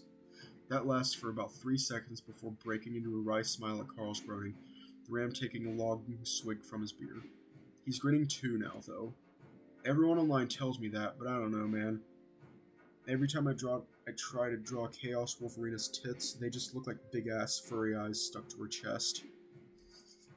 Daxton laughs, and I find myself chittering a bit too. You could try drawing guys instead if women are giving you too much trouble. You'd like that, wouldn't you, Chase? I don't like superhero stuff that much. Well, I wouldn't judge you if you did, Carl. I've written a few awkward sex scenes in my day. You're a writer? That I am, at least trying to be. Taking creative writing courses at Mesa to get better. The folks really wanted me to go into marketing like them, but I'm not really into it. That's lucky. I'm having to go into debt, so I'm not sure if I'm that lucky. Hopefully one of the books I'm working on sells well. Most people don't read these days. The salamander places the cut-up cheese upon slices of rye bread, then puts the bread on a cooking tray, sighing as he looks to Flynn. Not everyone can suffice off coming home and staring at the wall for hours like you, Flynn. Some people like some degree of mental input. Yeah? What? Flynn flicks the stovetop off, his eyes lulled and his brow ridge furrowed. Daxton passes him with the tray of rye and Havarti, sliding it in the oven. You call the shit you write mental input? The Gila stops what he's doing, squinting at Daxton. Did you defrost that Havarti, or did you seriously just spend the past 15 minutes cutting into a frozen block of cheese? This side of the house is like an oven with the Habestat running like it is. The cheese warmed up on its own after a while at room temperature. Flynn throws up his hands, visibly exasperated. It wouldn't have taken you 15 damn minutes to cut a few slices of cheese if you just defrosted it. Are you in a rush or something? What do you mean about him staring at the wall for hours? The salamander looks standoffish now, his arms crossed. My question seems to have been ignored. Might be. Daxton, what sort of stuff do you write? Surprisingly, Carl is the one to butt in this time. Daxton turns, getting out some plates. Mainly science fiction and fantasy. You know Adastra. Right? Oh my god! Oh my god! Carl takes another drink of beer, rubbing his beard in thought. Sort of. I don't really watch it myself. It's that space exploration starship show from the 60s with the sexy aliens. Daxton snaps his fingers. Yes, that one. People draw a lot of porn of them. I'm aware. Anyway, I used to watch it a lot with my little brother growing up. I got into the whole peace in the cosmos through science thing, something fierce. The stories for each episode were based on real science. The salamander finishes setting out the plates, bumping his fists together and smiling a bit sheepishly. I'm taking a few physics and engineering courses at Mesa to try and better understand it all for my own writing. Makes sense. Okay, so I guess Daxton didn't write the Adastra that we were all thinking of. I also really like the whole diplomacy part. The ultimate goal of all first contacts was peace and learning. You don't really see that much anymore. Yep. Like, this one episode from Season 6 of Frontier is a really good example of that. It really inspires a lot of what I'm writing in my story. My phone vibrates in my pocket. A message from Leo. Hey, you're not at the motel? A sort of sinking feeling takes hold in my chest. I can feel Flynn looking at me from over the counter as I type my reply. With Carl, Daxton, and Flynn about to eat dinner. When I look up again, Daxton is still chatting away to Carl about the Adastra episode, but I'm not really paying attention anymore. He's serving up the steamed vegetables and the fancy cheese bread fresh from the oven. The bread looks a little burnt around the edges, but maybe it's supposed to be that way. Of course you are. My fingers reflexively squeeze tighter on my phone. Flynn quietly walks around the counter, stepping behind me to look over my shoulder. At first I think he's going to say something, but he doesn't. He's silent. With a sharp exhale, I begin typing my reply.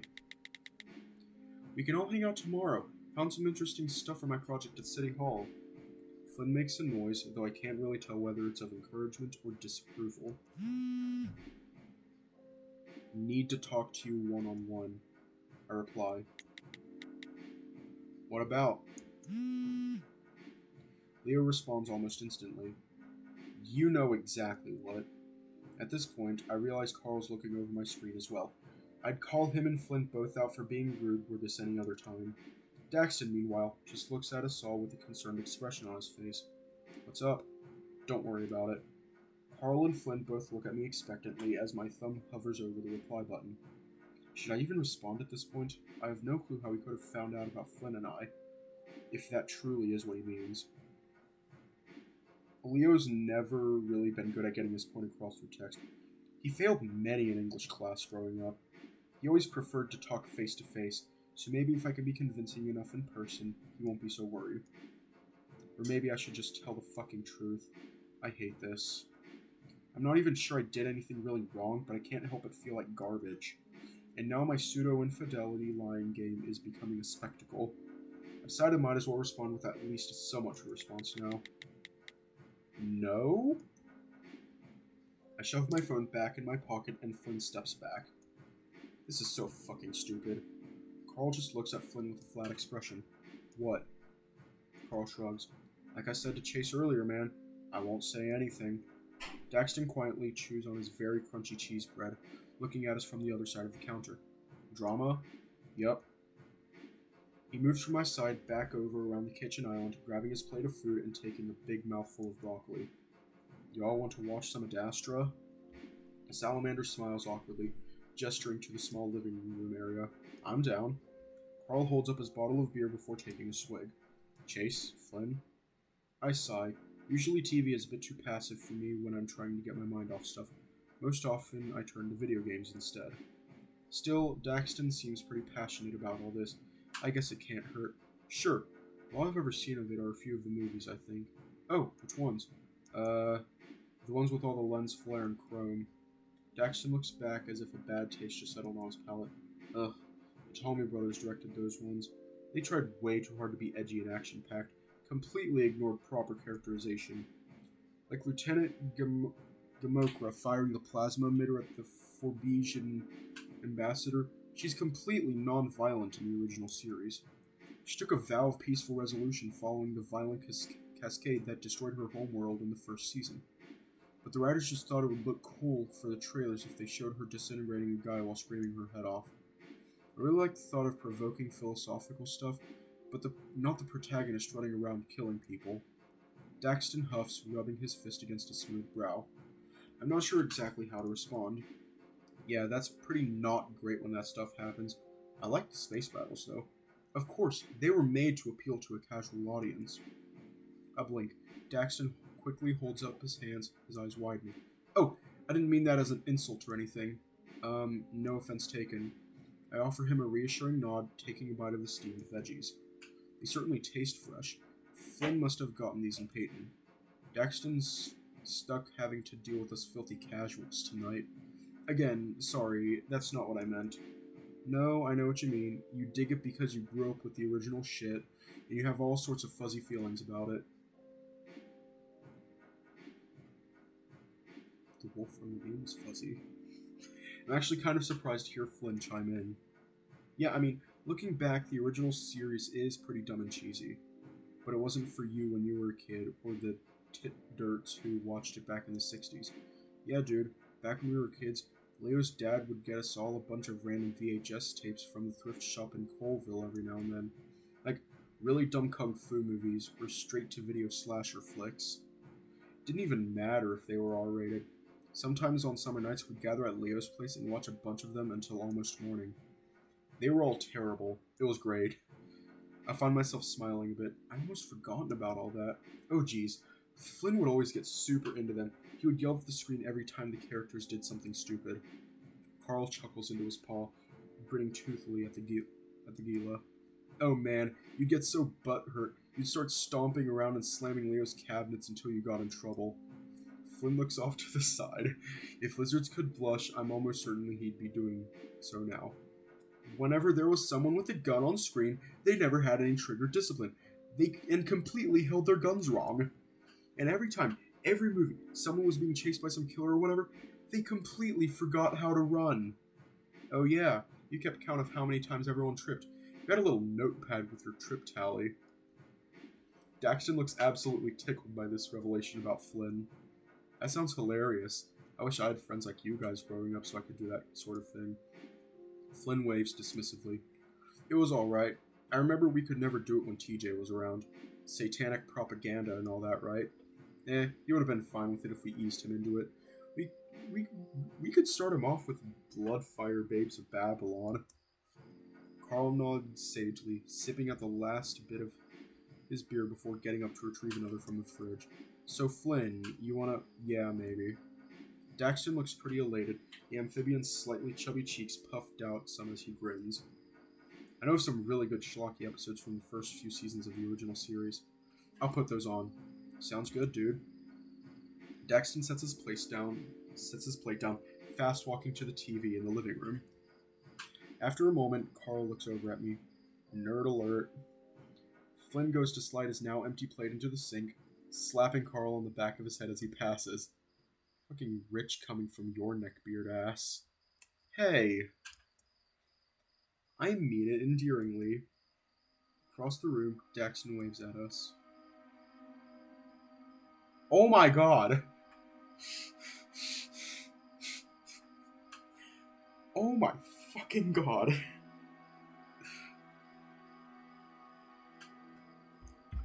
Let me pull this shit up. We're going to do a quick side-by-side comparison. We are going to do a quick side-by-side comparison because holy shit.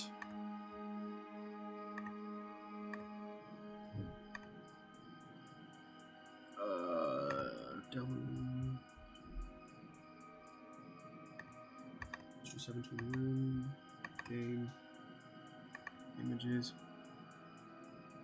That's what I'm talking about. Like,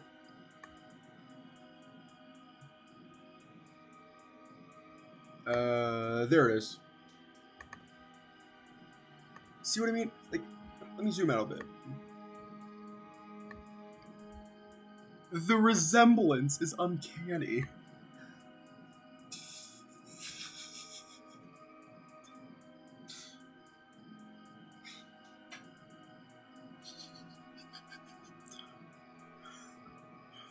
Okay, let's get that out of here.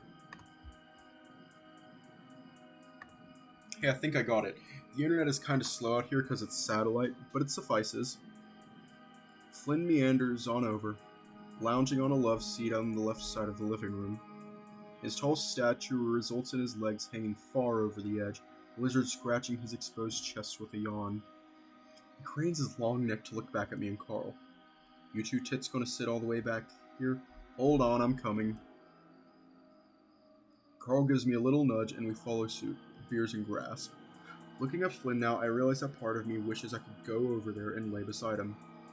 More practically, I sit in the recliner in the center of the room, while Carl and Dax take the other sofa. Okay, so in this episode... You have got to be fucking kidding me. You know what? I simply have to. I simply must.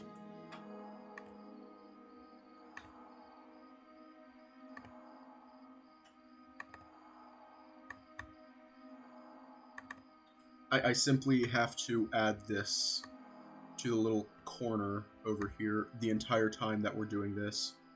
It is a very simple requirement now.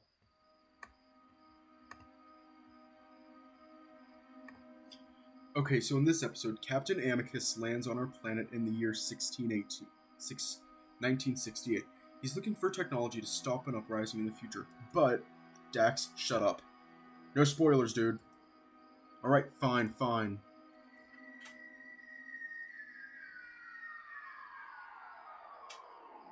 Are you serious? Are you serious?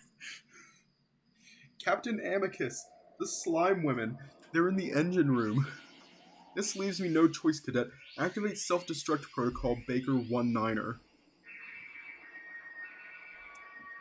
But Captain, there's no time to debate. Get to the escape pods. Captain, the test results just came in. They aren't slime women, they're cell women. They're multiplying as a result of some sort of cancer-like phenomenon. By God, Cadet, this changes everything. Deactivate self-destruct protocol. If these are cells, then our ship is one sick patient. Cadet, flood engineering with radiation pulses at 3-second intervals. Maximum output.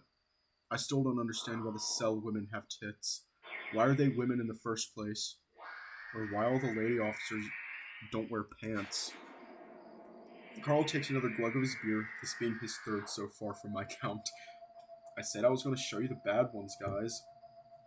Daxton looks a bit defensive, leaning forward on the edge of his seat, his plump tail wrapped around the armrest. Carl idly chucks a throw pillow at the salamander.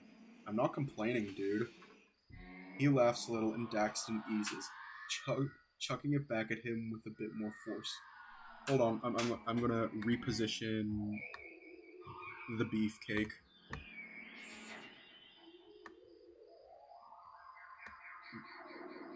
To there we go.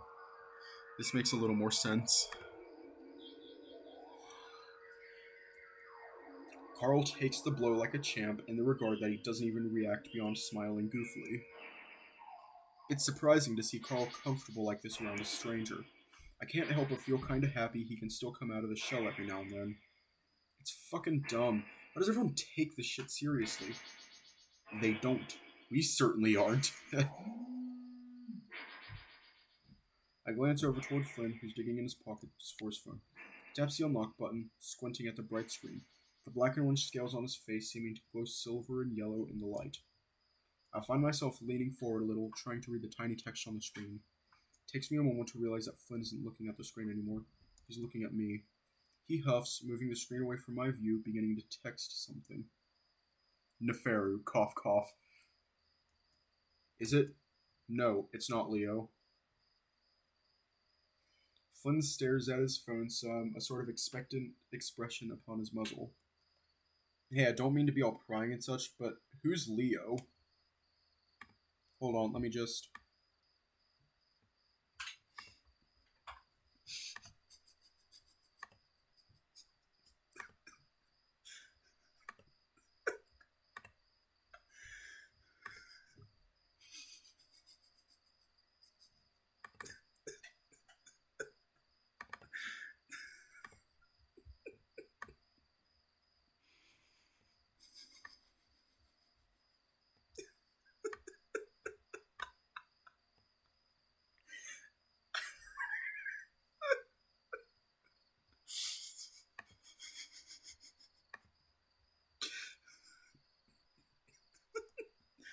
Daxton seems to be asking me this.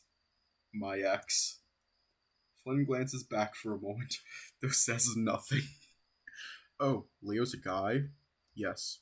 Cool. The salamander frowns in an acknowledging fashion, nodding his head back some before refocusing his attention back to the TV. Captain Amicus is in the midst of being attacked by the slime women. Even with the prosthetics and lighting, I can tell that all the slime women are actually just a bunch of amphibians in green body paint. Flynn's phone vibrates again. He taps at it, clearly not really much of a fast texter. After finishing his text, he hastily shoves the phone back into his pocket. I'm heading out. He pushes himself up from the couch, unruffling his shirt before meandering over toward a bowl in the kitchen to get his truck keys. Wait, what?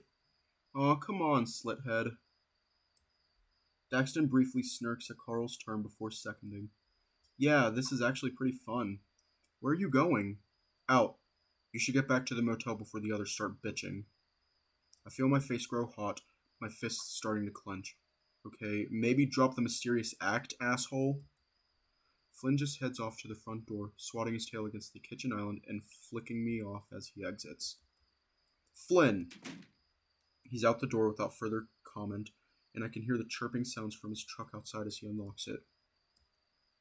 Fucking moody, right? Think something's up with him? Carl shakes his head. Nah, he's just trying to look cool. It isn't working. Dude gets uncomfortable with casual social stuff, I think. He's 25 years old. This is bullshit. I wish he'd just be straight with me. Daxton snickers, though quickly shakes his head, stifling it. What? If he was being straight with you, you wouldn't be getting so pissed about this, I think. Straight as in you two not macking on each. I get it. I sigh at letting myself sink back into the suede fabric of my chair, it automatically reclining for me the more pressure I put onto it.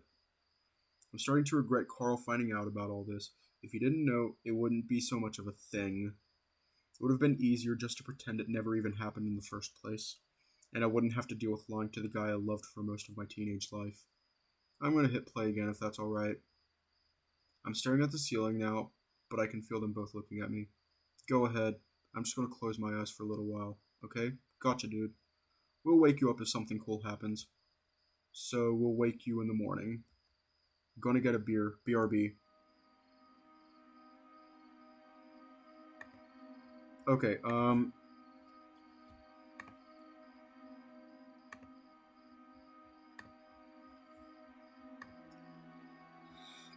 I don't want to close the window. Oh my god. I shut my eyes and hear the trademark Adastra music resume. A large paw gently pats my shoulder, followed by audible hoof clops on the kitchen floor behind me.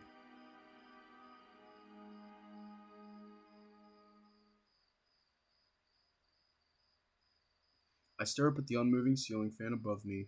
In the dark, everything looks all grainy. It seems like the lights are still on, but the dimmer is so low they might as well not be. Must be a salamander thing. Speaking of, him and Carl aren't here anymore. I try to recollect how much time has passed since I closed my eyes. It feels like just a minute ago. As I rise to a stand, I feel kind of sluggish for some reason. Like my legs are still asleep. My face feels kind of numb too. I always feel worse after taking naps.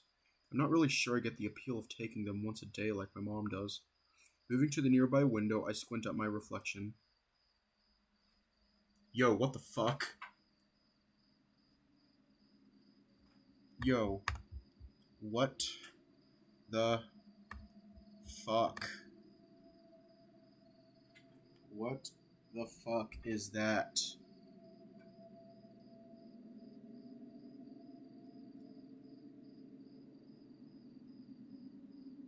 Yeah, that's totally not creepy. Not creepy one bit. Probably the most not creepy thing I've ever seen in my life. Bro, this is a horror game. I think it even says on the itch.io page that this isn't meant for people in a not good mental place right now.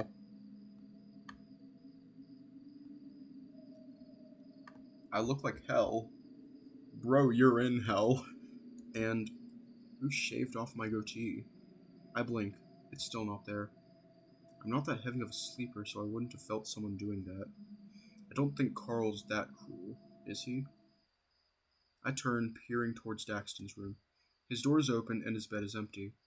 They left me here? Why? I know, just let me pretend. It's fun. Bro. My phone vibrates in my pocket. It's Leo. I'm coming. What?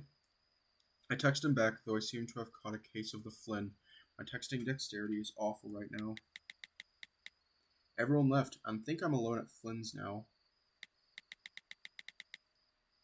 While I'm at it, I also send a quick text to Carl and Flynn, asking them where they are.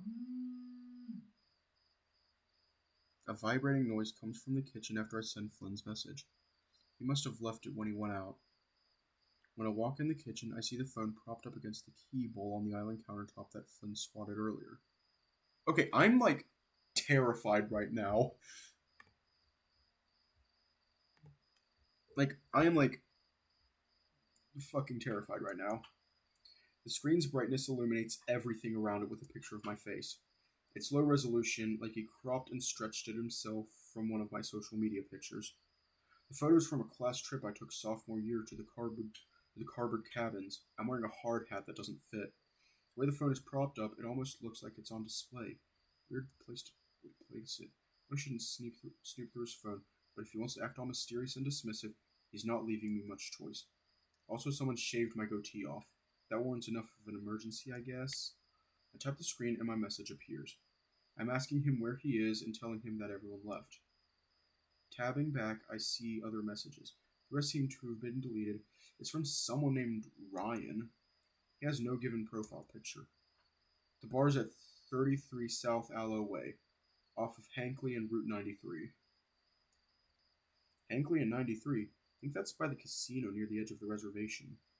I spent most of the day looking at a map of the county, so I think I have a good spatial sense of where it is now. The question is, why did Flynn leave this here with just this message on it? It's like he wanted me to find it. He wanted me to follow him. Jesus. Does he think I'm that much of a snoop? Because apparently I am. This time it's my phone that buzzes. Another message from Leo. Hey. Huh? I tap a quick response. Sorry. Have to go. Sorry, Leo. What the fuck?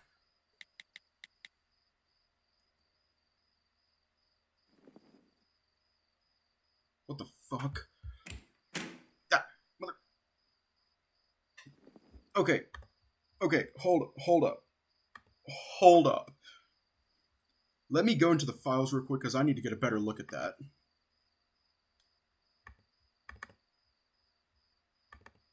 I need to get a better look at that.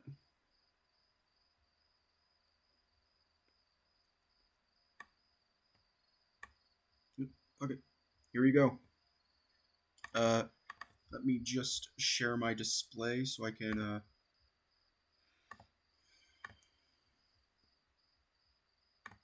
there we go.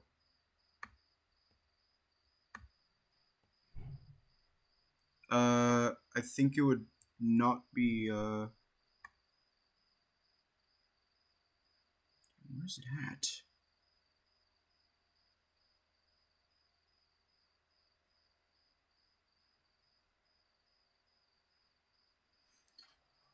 Okay, I should, like, know this layout because I go through these files at least once a day.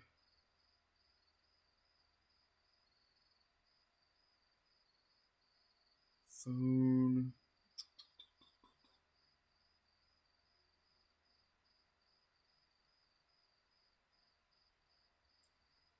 Okay, I don't see it there. Is it in UI? Maybe? Phone.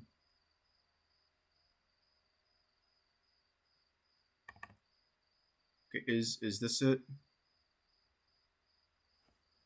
It is. Okay. Okay, that is creepy, but what's the one beside it?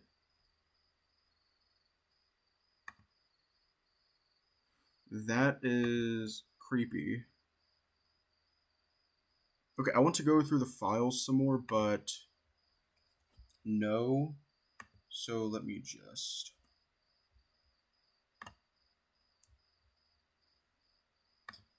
I shove my phone back into my pocket and head outside.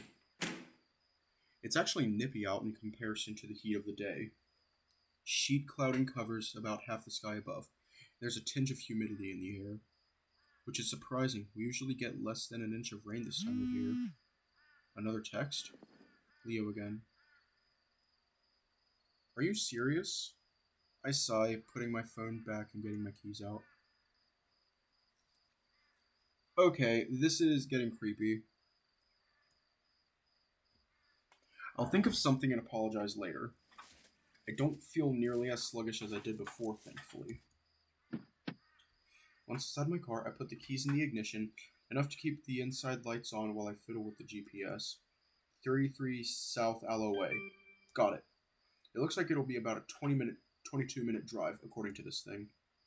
Dude! Where are you going? I look over. Carl and Daxton are staring at me through the passenger window, concerned expressions on their faces. Well, a concerned expression on Daxton's face. Carl just looks drunk. What? Where have you guys been?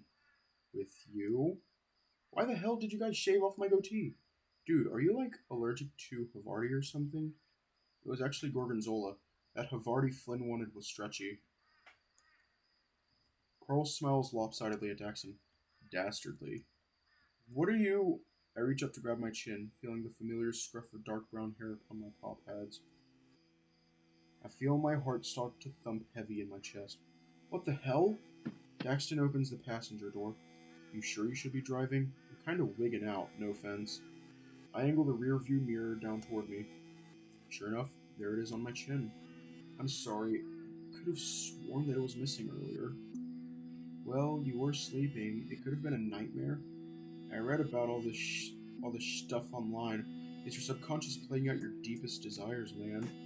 Carl slurs some, looking a mix of dazed and chipper. I don't think so, Carl. But look, are you guys coming with me? I think Flynn wanted us to follow him. Yeah, we saw the message. They did? I don't know. He's kind of a private guy. If we're wrong, he's going to be pissed. You could think of it like an away mission. Even in the dark, I can practically feel Daxton cringe. Oh god, Carl. I don't know. I'll go with you, but I'll hang back in the car. I'm still a bit reeling from the whole facial hair fiasco, but the banter is making me feel better. Well, you could be tactical support. This is why I don't usually share my interests with other people. Carl clambers into the back seat first, nearly toppling over. Daxton climbs up front, a little tipsy, but he seems to have most of his motor functions intact. Lucky I don't have classes on Friday. I squint, trying to peer beyond what is illuminated by my headlights. Driving feels difficult right now. My nerves are kind of fried, tingling beneath my fur. I end up overcorrecting on every slight turn. It doesn't help that this shitty state highway is so meandering and completely devoid of light. Out here, even the main stretches of road side wind around the hills and mountains. I guess I'm used to Pueblo, where they just flatten or tunnel through everything. My issues right now also might be stemming from the fact that I'm still a little inebriated. Fuck. I used to be so damn hard on Leo whenever he drank and drive. And now here I am. Maybe I should have brought my meds. Veer right in 1 mile. Chase. I loosened my grip on the wheel some, peering into the rearview mirror and catching the glint of Carl's green eyes looking back at me. This feels familiar, don't it? I furrow my brow. I'm not sure what he means. We were both just starting high school. Huh? I don't know what you're talking about. Carl doesn't respond, and a silence follows. He stares out his window with his gaze lulled, his phone sitting idle on his lap. Daxton's looking curious at us now, though when neither of us speaks up, he goes back to picking at the planet print on his shirt. I feel kind of like I'm sneaking out to go to a party or something. He looks over at me with a slight smile. Well, we might be. We're gonna arrive at this address and find Flynn in a gimp suit by a warehouse full of rubber ducks. Carl lets out a quiet rumble of a snicker. Yeah, man, this is all real familiar. He passed the flat, concrete pad where an old gas station once stood. Again, I think Carl is about to speak, but he says nothing. I don't get out much, you know? Around here, there's not much to get out, too. The salamander rolls his shoulders, then shakes his head. I could always drive to Peyton. I've got my scooter. It just doesn't feel worth it, you know? I mean, not just gas or monetary reasons. It just isn't comfortable to be away from home. I've got basically everything I need. And I got that Prime delivery account that drops off groceries at my doorstep.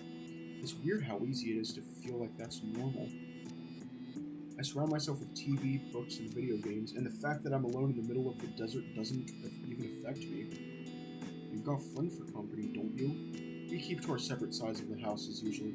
Sometimes almost a whole week goes by without me actually seeing him. There's always the internet, dude. Brought online friends and that stuff for gaming, right? Daxton adjusts his seat, giving himself some more legroom. I post on a fan forum pretty regularly. I'm a moderator. Let me guess. For, Adastra. Yep. Give me your phone. Daxton blinks. What? Carl makes a grabby motion with his paw towards Daxton. Just give me it for 1 second. Daxton clutches his cell to his chest, looking uneasily toward the drunken ram. Don't worry, I'm not going to go through your messages or nudie pics. Who do you think I am? Chase? That one stings a bit. Ass.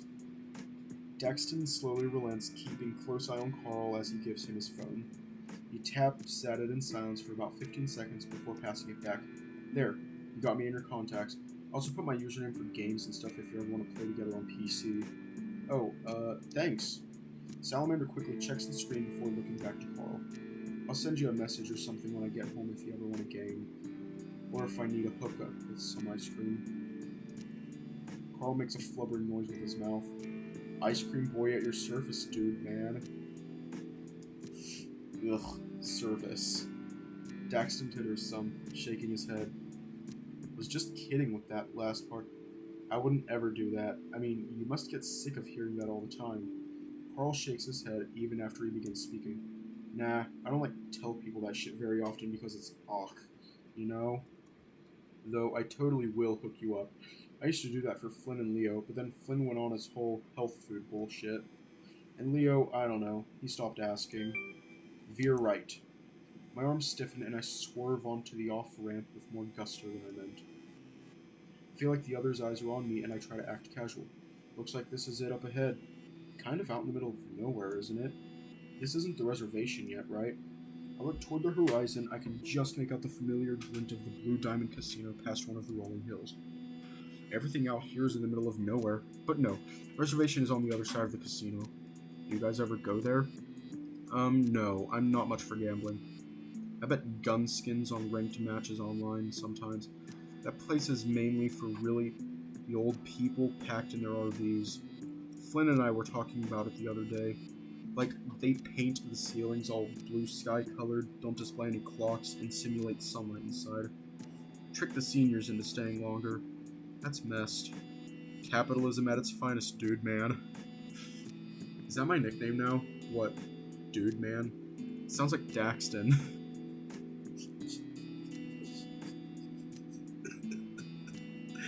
Most people default to Dax. Your destination is ahead in 400 yards.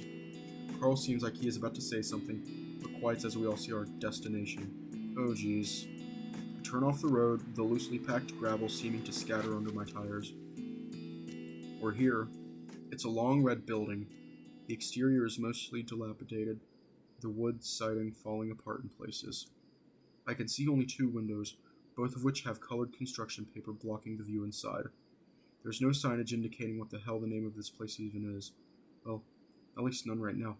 Looks like there's some broken neon lettering along the roof's edge, but I can't make out anything legible from it. There are about half a dozen cars parked behind the building. Flynn's truck is the only one out front. He's here for sure. The salamander reaches into his pocket and, to my surprise, pulls out Flynn's phone. When did you grab that? Daxton cocks his head at me, holding up the phone. Right after we looked at it? I rub my forehead. Were Daxton and Carl really inside the house with me earlier and I just didn't notice them? You okay, Chase? Nervous about talking to Flynn? Just pretend he's in his underwear.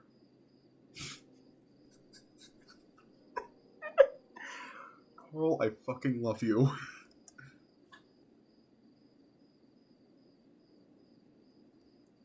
Then intimidate him with your erection until he's no longer mad at us for stalking.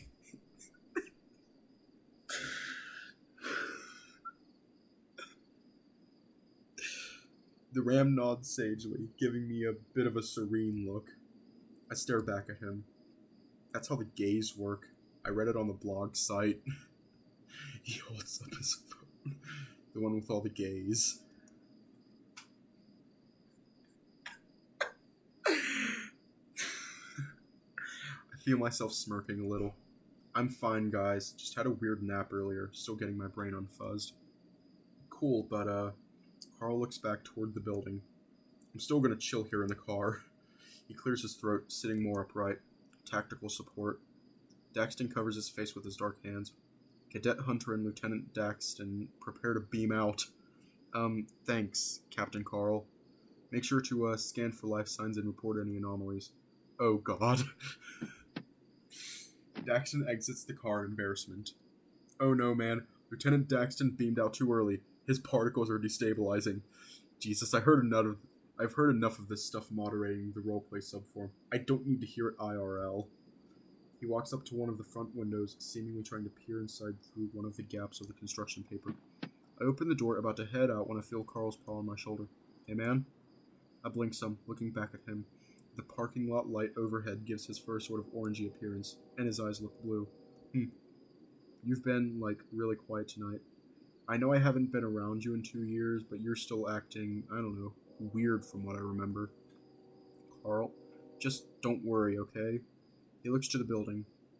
You know how he gets, but overall, Flynn's cool. He leans back in his seat, pulling up his phone. The illuminating blue glow of the screen replaces the faint orange of the streetlight. Just don't tell him I said that. I exhale, smiling despite myself. Alright, Carl. I turn around, pausing. I know you have your interview, but we should talk later. Catch up properly. You know it, man. And I'm glad you're getting on well with Daxton. Truly. I see him grinning in the rearview mirror. It's weird. He's like someone I'd meet online, but in real life, you know? I'm not sure I follow. Meh, don't worry about it. Don't get murdered in there. I smirk dryly. I'll try not to. I step out and nearly close the door on my tail. Must have been more distracted than I thought. Seeing Daxton against the side of the building, I can't help but think he looks downright eerie. He doesn't have scales like Flynn, so he's just this rubbery black color that blends into the shadows, as speciesist as that sounds. When he turns towards me, his eyes stick out like headlights in the night. Hey Chase, check this out. He beckons me over towards a small metal sheet by the door. I step closer. Some words are engraved in the front. So you've heard of us. A winking smiley face is pictured below the text. What the hell? I know, right? He moves toward the door, his thick tail flicking in an anticipatory sway behind him. I'm surprised he can control that thing. Watch it be locked. Might as well try. After you, Lieutenant. Don't start. He grasps the handle and the door opens with ease. Daxton looks over to me once more, and we step inside. It's midnight now, so do you want to keep going and see what happens, or leave off and continue tomorrow.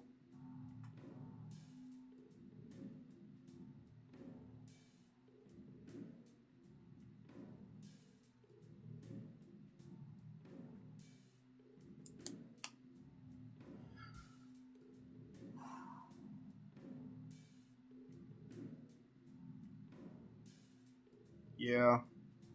Like, I don't have anything planned for tomorrow, but I get that.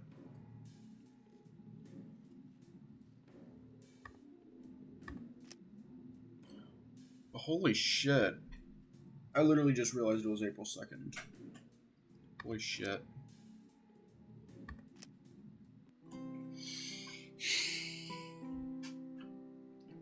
Alright, dudes. I think a lot happened. Leo's a sociopath.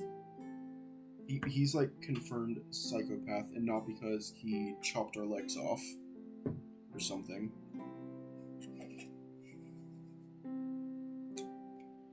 But anyways, stay safe and have a good night.